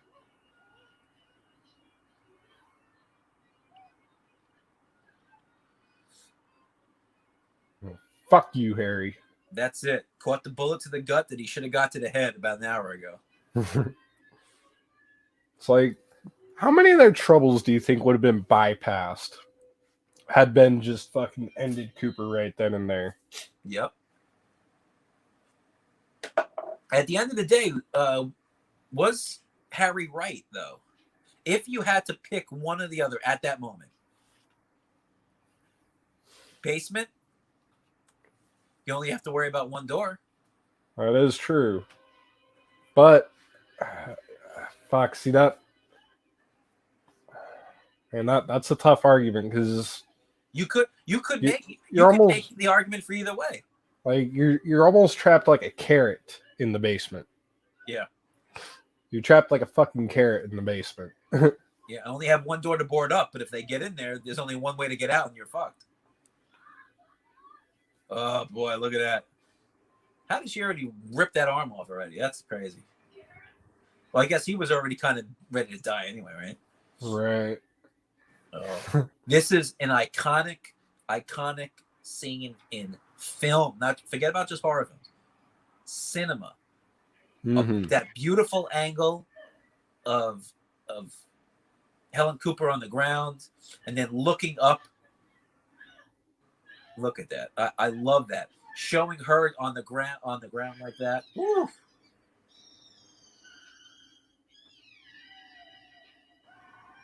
The way they modulate the scream here. Yeah. Fucking. I love the way it kind of. You'll see that where it kind of they show it in the shadow. Right there. I love that. Where you see the shadow and the blood pouring down from the wall is just, ugh, you can tell that much blood. If that much blood shot onto the wall, oh yeah. There's that same zombie from the very beginning. Like, they're all here because of me. And look who it is, folks. And that's why that glove is so important too, because Johnny had the glove. So even if you didn't recognize the face because he didn't have the glasses, you knew the glove. That's why it was so important to have that glove in that scene there. Right, it was. Well, you know what? She wanted to go out and find Johnny, so I guess at the end of the day, maybe she did get what she wanted. that is true. Be careful, be careful what you wish for. And real quick, one thing, like, because this is one thing I'm still pretty undecided on. And that zombie has some of the highest dedication out of like any dead person ever. Well, like, we talked about how in Dawn, a lot of it is subliminal. It's just the way you were. You go. Maybe he was just a very determined man, right?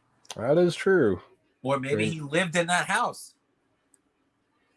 That's another possibility. He was just going home. He just wanted to go home, and he was because there was that Harry one Bennett company took over his house. I see. Because there was that one cadaver upstairs, I never thought that. Oh well, it could have been his house too. I'm like, it's just the dead lady upstairs. It's her house, hers alone. But it makes sense that man could have lived there. But one thing I always wondered though is, does Barbara understand that Johnny is one of the ghouls? No, I think at this point, I think she was in such a state of like mental deterioration that I just don't think she can comprehend that. I think she was too gone. She just saw the glove and the blonde hair. She's like, Johnny, get me the fuck out of here. Yeah. Johnny, you're late. We should have been home already. I'm really excited. You know what you need to do? Well, this is what we're going to need to do. We have to do one of these for that 1990 remake because I want to see your reaction to some of the changes because I know you're such a big fan of this one. I think you'll really enjoy that as well. So I saw the way they've changed it in the opening scene, and that enough was like, okay, I'm going to need to watch this because if they're changing the opening scene, they're probably fucking with a lot in this film. You know what? It's weird. It's the way they did it was most of it is kind of the same, but there's enough changes that to warrant a remake. And that's important. I don't like it when they keep everything exactly the same because, especially if it's remaking a great movie, I don't want to see it redone. They already redid it. You're not going to make it any better. So if you're going to remake it, keep the skeletal structure of the film. And make enough changes that it warrants me watching it and putting 2 hours of my time.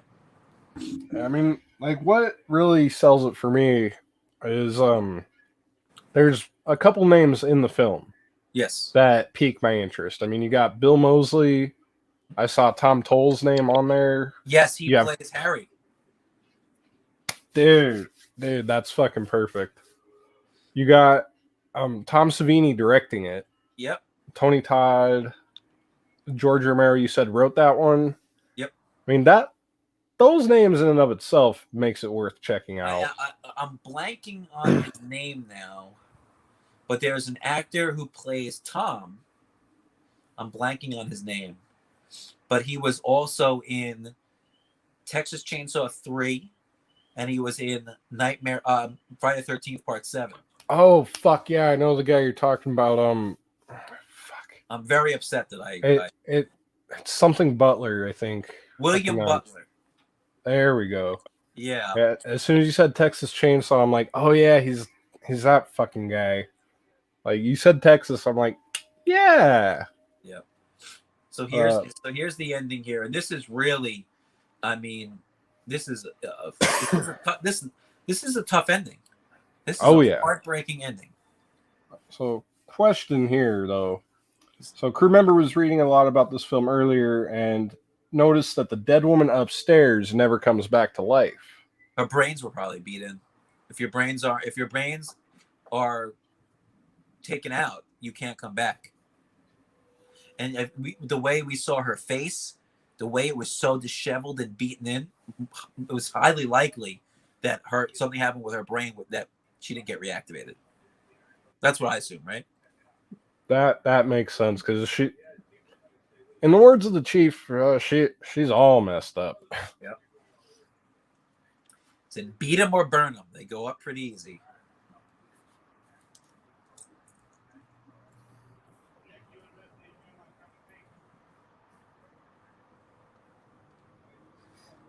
The ending of this movie is so heartbreaking. Oh yeah. And here it is with the sheriffs with the dogs. Man, that's Alabama outside of a coffee shop where the black folks didn't want to leave. Where they said they weren't around. That's what that is. And it's very sad, but it's very true.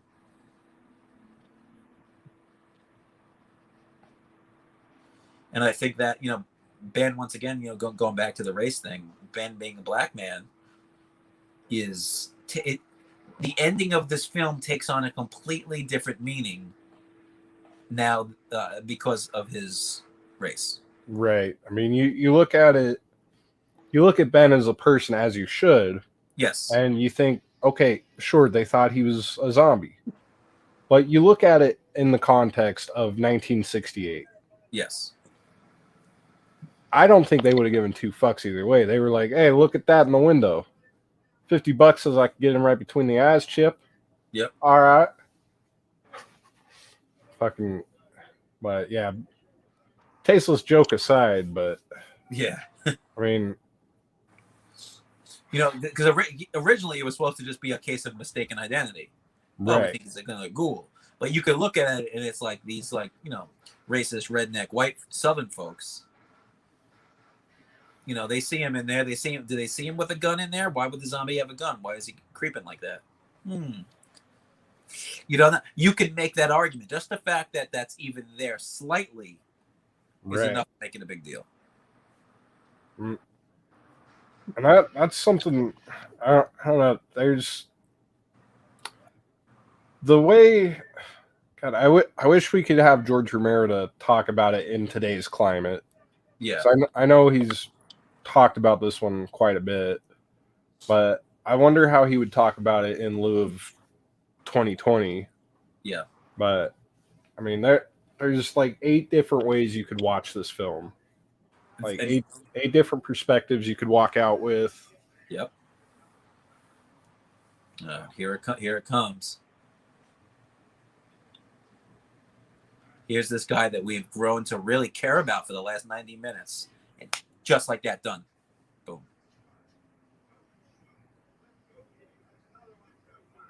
And the way they just dismiss him. So we have this character that we've really grown to love, right? And really appreciate and cheer on for the better half of the last 90 minutes and change here. And he is disregarded instantly. That's another one. That's another one for the fire. And see the way they use these hooks. Mm-hmm. This is important now because there's a documentary. I throw it to everybody to watch. It's called American Nightmare.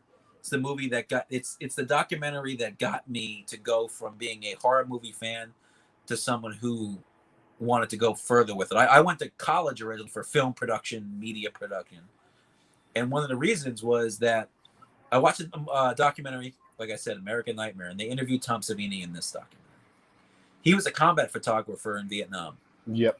And he said that, the way they would remove these bodies, whether it was dead Viet Cong or Americans, they would take hooks and put it under the bodies and just toss them up, just like you see here.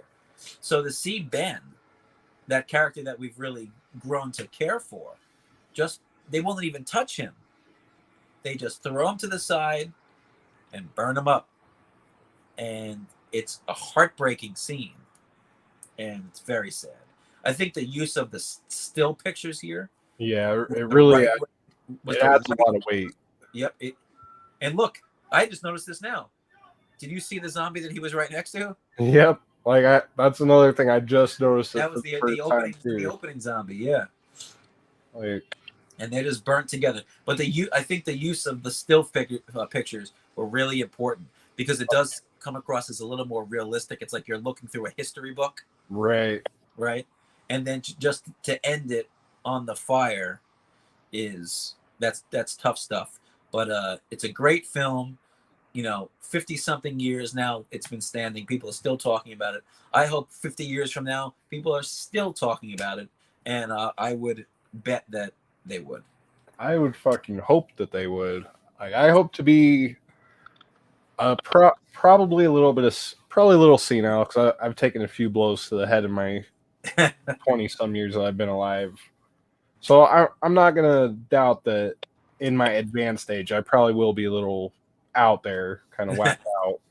But I'd hope that I'll be that crazy old man sitting by a window talking about and maybe just quoting to myself Night of the Living Dead. I mean, that's how much I like this movie. I hope that if I ever go senile, this could at least be my one takeaway at that point in my life. Yeah, I wouldn't complain if it was mine. I'll just be there like, hey, that's us. We doing all right.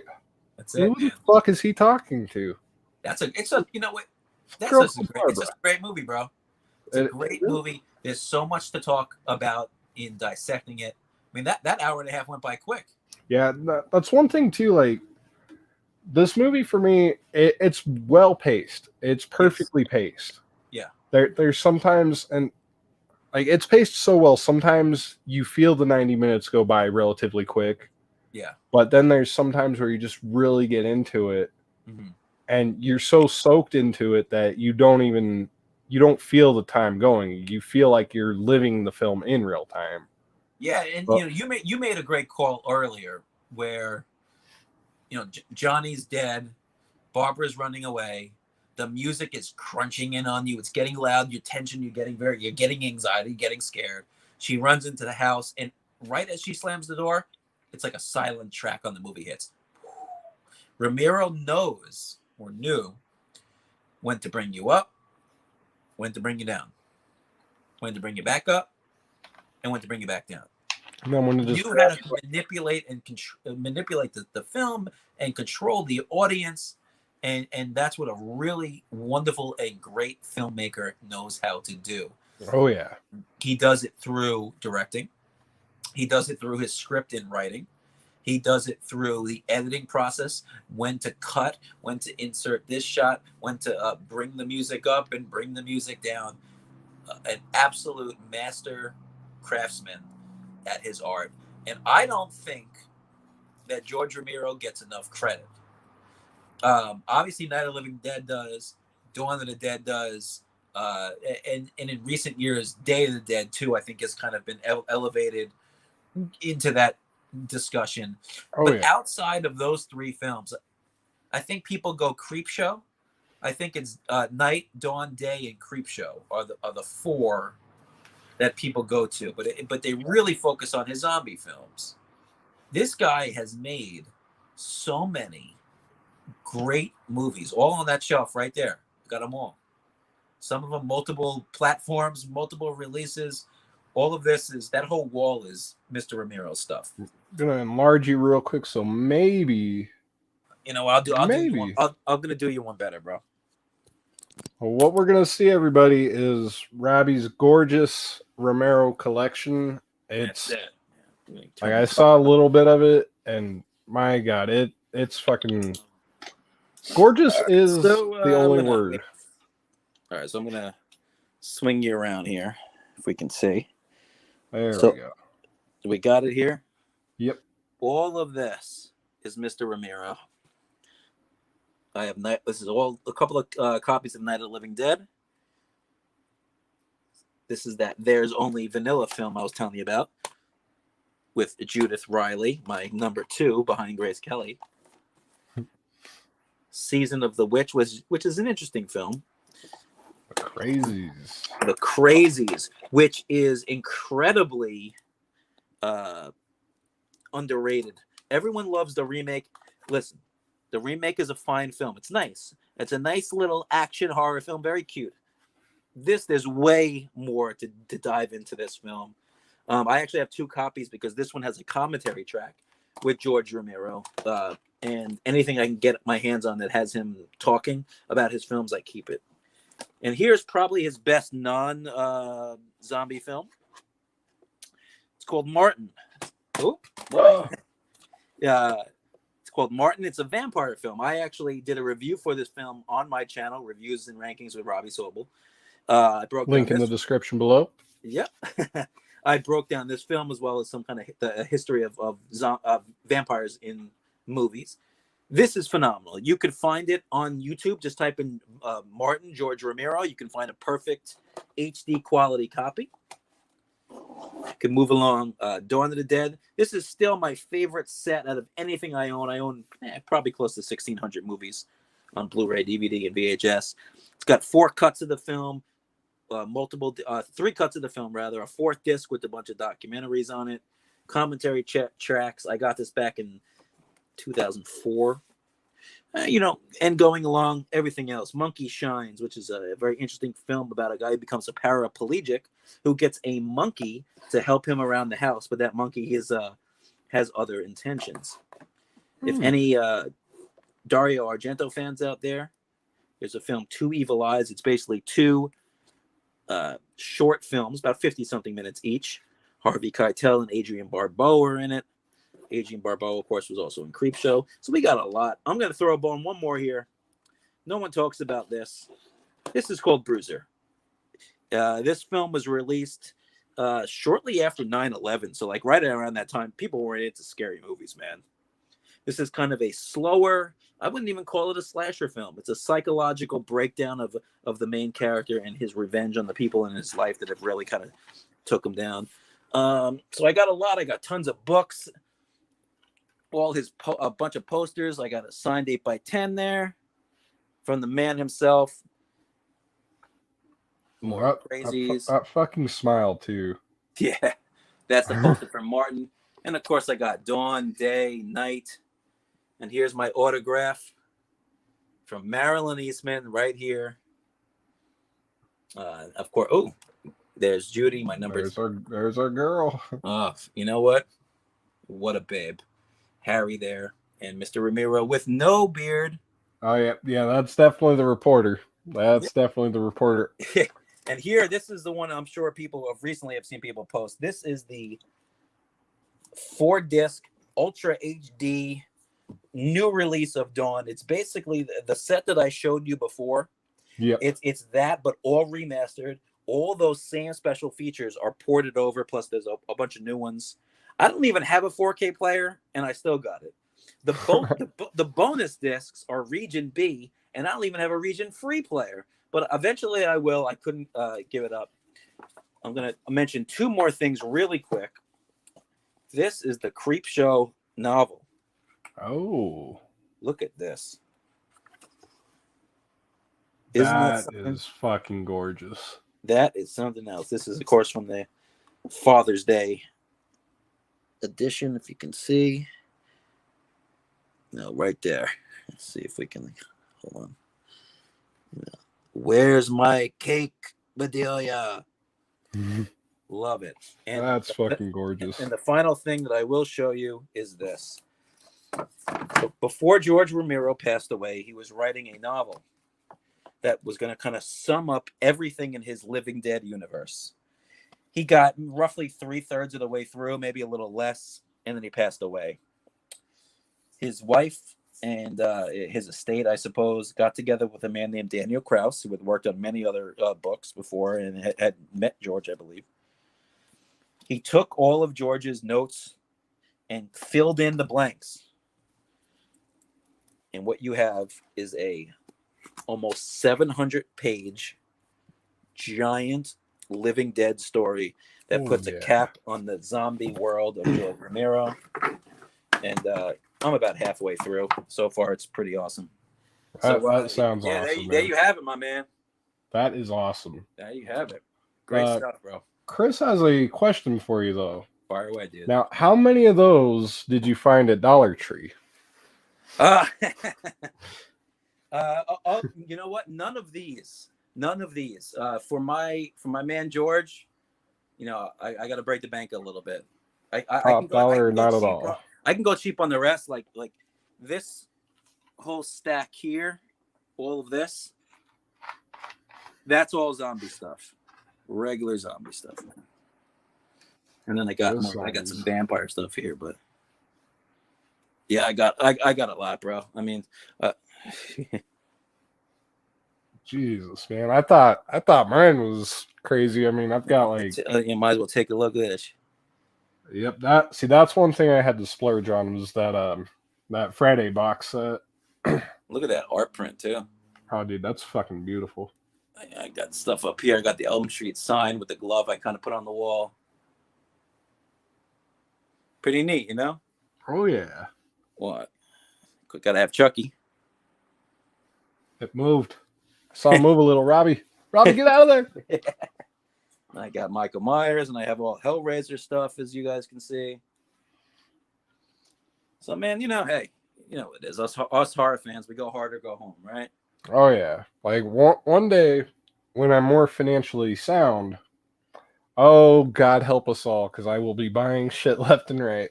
That's it, man. Part of the reason why I'm not as financially sound is because I have. I see a lot of the elder statesman horror fans are something to learn from. Yes, they have great collections, but at what cost? Too much of a cost. Too much of a cost, bro. But nah, man, collecting is great, but like it just sucks sometimes because you don't always have the amount of space for it. Oh, dude, it's difficult. It's difficult. I had to move most of my stuff, my other like movies that I have. It's all in the living room. So my room here, my bedroom, is basically like the horror room, which is always like a conversation you have to have. You have to like preface, like if you start to date somebody, so you gotta like come up with like I'm gonna bring this like lady over. Like I gotta come up like you can't just bring her in. Right. It's like what are you gonna say? Like if you bring in without a lady without letting her know what she's walking into, she'll walk out faster than she walked in. Right. So you kind of have to. Well, I'm a horror fan. I'm a writer. It's my hobby. It's you. Yeah, because you come up with some type of bullshit. You'll immediately be that guy. I think Facci made a joke about it last night. He was watching Valentine, so it might have been a quote from that movie. But you're gonna be that. You want to see my horror collection? You're gonna be that guy. I already am. Inherently, for some reason, that's a weird thing to be. I don't get it. I've had more success than I thought I would. Growing up, when I was younger, I had obviously a much scaled down version of like this, and my dad would always say, "No girl is gonna want to come over to your house if you're 25, 30, 35 years old and come over and see scary movies shit all over the walls." And I remember being younger, going, "Yeah, Dad," but I'm like 17 now. Like when I'm 36, you think I'm gonna have horror movie shit all over my bedroom? You think I'm gonna have a damn Chucky doll in the corner? Yeah, come on, Dad. Like, obviously, I'm not. Now I am, of course. But you just have to, just got to find the ones that like the spooky shit, man. Oh yeah, I mean, you know what I do on a date night to test the waters? I have two movies that are go-to movies. Hello, Gary Ringle. But Night of the Living Dead is All one right. such movie. Like, I have a new girl over.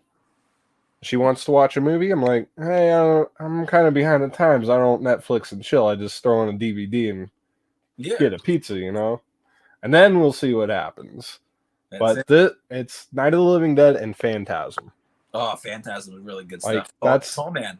that's my double feature for testing the waters with If they can your survive the double regular chick. feature, then maybe you'll consider taking them on a second date if they're lucky. Damn right. It's like, no, and you let her know too, like, because you don't want to let her know right off the bat. This is Yeah. a test for you. You know, if Like, I meet someone that they don't like scary movies, I mean, unless you're looking like Judith back there, right? She's like, I only probably like. not gonna work out. You know. She's like, I don't like movies that say bad words in them. I don't like blooded movies. Okay, but you're a 10, but I like scary movies. Don't hold it against me. Just hold your body against me, please. That's it. It becomes that situation. I remember when I was a senior in high school, I had a bunch of people over the house and we watched a few different horror movies. One was a newer film. I can't remember exactly what it was, but it was a little newer at the time. I graduated in 2002. So you're thinking this is like 2001, 2002, that time. Right. But the other one that I showed was the original, because at the time there was no remake, the original 1972 Wes Craven classic. Oh, you did not. You did not. Oh, man. Last House on the Left. And Woo. I got two calls, that unfortunately, and this is something I'm not proud of, and I never want anyone to have thoughts like this, but this is just what happened. The two girls called about having nightmares about being raped, which is a horrific and terrible thing. It's a very powerful, but I remember thinking like, wow, these are powerful fucking movies, man. Yeah. And this is not the boogeyman coming together. It's not Freddy Krueger. Like this is like real shit that will heavy duty stuff and does happen. I would steer clear if anybody is thinking about what horror movies they could show to some friends or on a date. Not the original or the remake of Last House. Steer clear.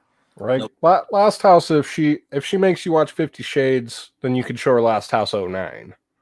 Yeah, it feels like it's only fair at that point. If she's getting into 50 Shades, she's got to watch Hellraiser and see how that's really done. There we go. Come on, man. There we go. Look here.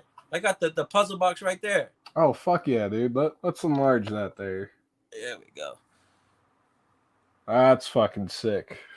That's it, man. I could just imagine. The plan is to include Pinhead here and have like chains go into the box. Oh, hell yeah. So, we'll get there. See, I was thinking one thing you could do, but this would be almost testing your luck in the fabric of the universe. Get different forms of it and it's different stages. Oh, yeah. And that would suck if your arm just lights up and just summons the Cenobites. Like, oh, shit. I also have that one there. Yeah, I remember when you posted that one. That is a tattoo I wanted to have since I was like 4 years old. I said, fuck it, man. I guess it was like a year or 2 years ago. I got that. I got my horror movie on this one, and then I'm a comic book fan, so I got the Nightwing symbol there. Okay. Yeah. So. Okay. Man. Yeah, I was wondering what that was when you were showing your collection there. Like, what is that? I forget I even have these half the time anymore. Yeah. But this was a blast, man. This was a great time. Thank you for inviting me on. You really pump out some good content on your channel. Thanks, man. You are really doing. I'm not just saying this because, we're doing the stream here, but you really do quality work. You have good discussions. You put the work in, and the results are reflective of that. And I want you to know that. And I hope everyone watching, shares your videos out, and you get even more recognition because you do deserve it. I'm slowly climbing, but I'm getting there. And thank you for the kind words. And I know you've been subbed for a while, so I know you're not just blowing smoke when you're saying that. Yeah, man, you're doing a great job. Slow and steady wins the race. Like I have a YouTube channel, and I kind of I have it there because when I get the itch I put out some content because I'm also a writer, so I do movie Right. reviews and I do a lot of stuff too. So it's kind of hard to juggle everything. But it's fun, man. And you have to make these videos because you want to do them and you want Oh to yeah. share that passion. I think once people start doing it for the clicks and for the subs, that's when the quality suffers because people can see through your bullshit. But you don't do that. You The put out click, quality the stuff. You clicks got passion, and I respect that. damn right. Thank you. I mean, Yeah, brother. like sometimes sometimes I feel like I don't really know how to respond to it when people say that I'm doing great. It's like, thank you. I'm seriously thankful when I say that, but Yeah. I know some people sound like they're bullshitting you when they say thank you.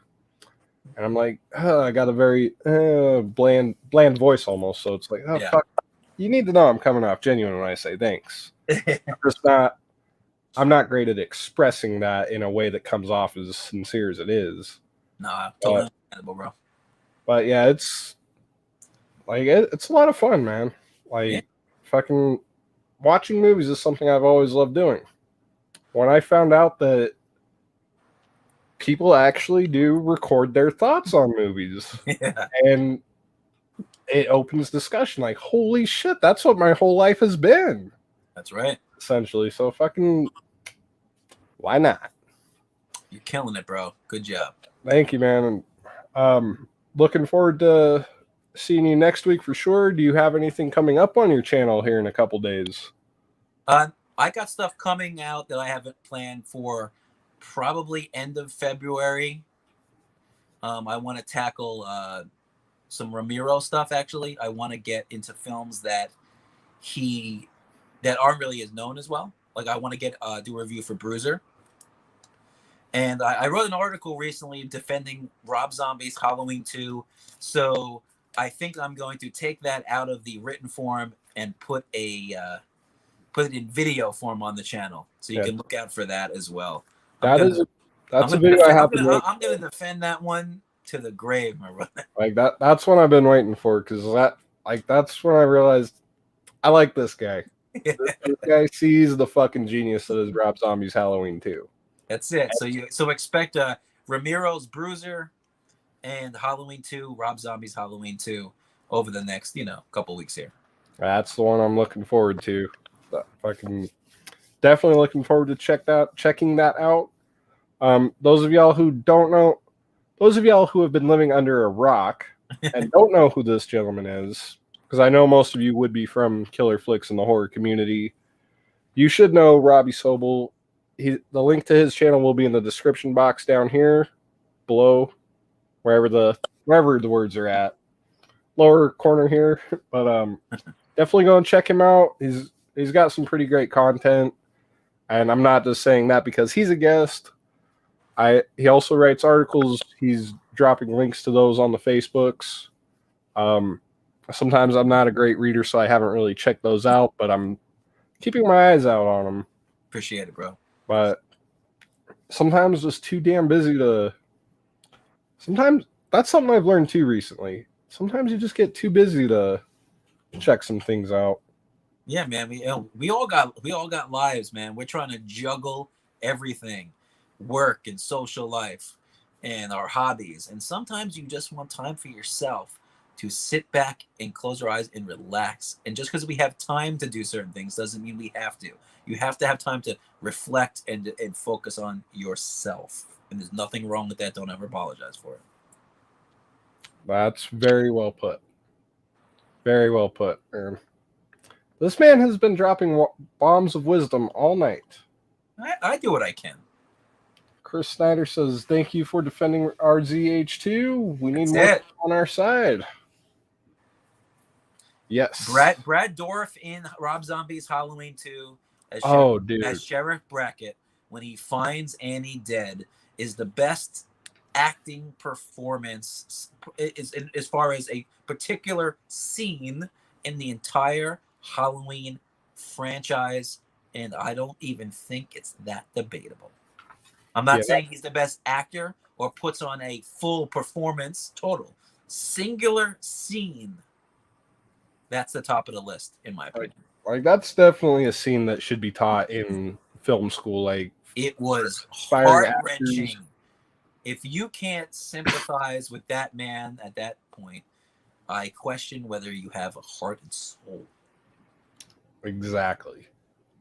Like that one still moves me. I don't have kids, and that scene still gets me in the feelers. Yeah. Part of it might be because it's Daniel Harris, who we all love. Yes, we do. And Brad Dourif, who we all also love for for different reasons, you know. I would hope they're different reasons, yes.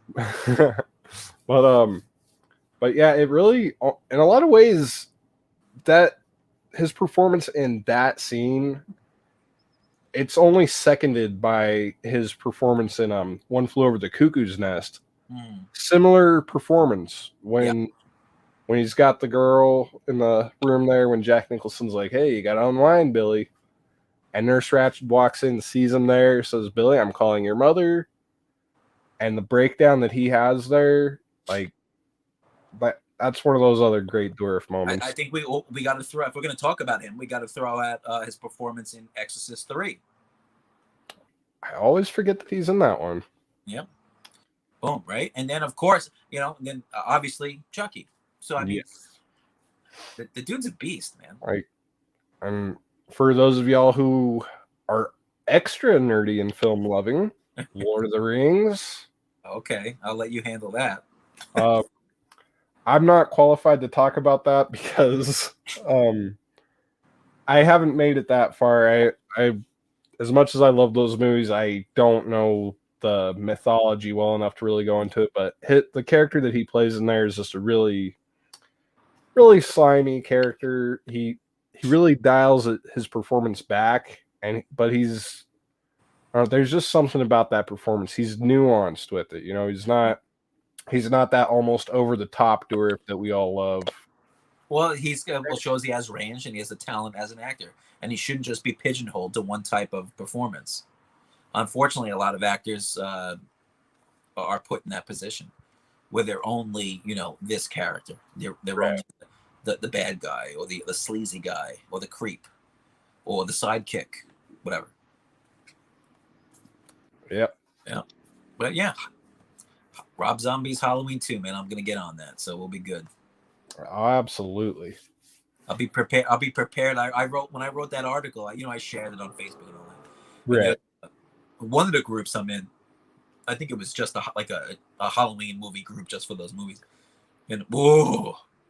Oh, dude, I could imagine the backlash. Oh my gosh. I stopped responding to half those comments because I was saying the same shit every time in my responses. I got to the point where I felt like I would just copy and paste the same response to like 5 people, 10 people. And after a while, I'm like, I got shit to do. Like I've been trying to brush my teeth for the last 5 hours. Yeah. I need to stop responding to these fucking creeps. Exactly, man. Oh man. Yeah, I could just imagine the flack you had on that one. I'm used to it. I for almost a decade, I was a freelance political writer. I've saved the hate mail I got from that over the years. I'm sure you could fill shoeboxes upon shoeboxes with that. Oh my gosh, yeah, not fun. But people get passionate. Oh yeah. As long as it doesn't get too crazy, it's fun. I'll talk and debate this stuff about with anybody. It's good to have get me going, man. I'm sure you're the same way. That's why you have this channel. That's why you have these streams. That's why you invite guests on and do this, because there's a passion there for it. Oh yeah.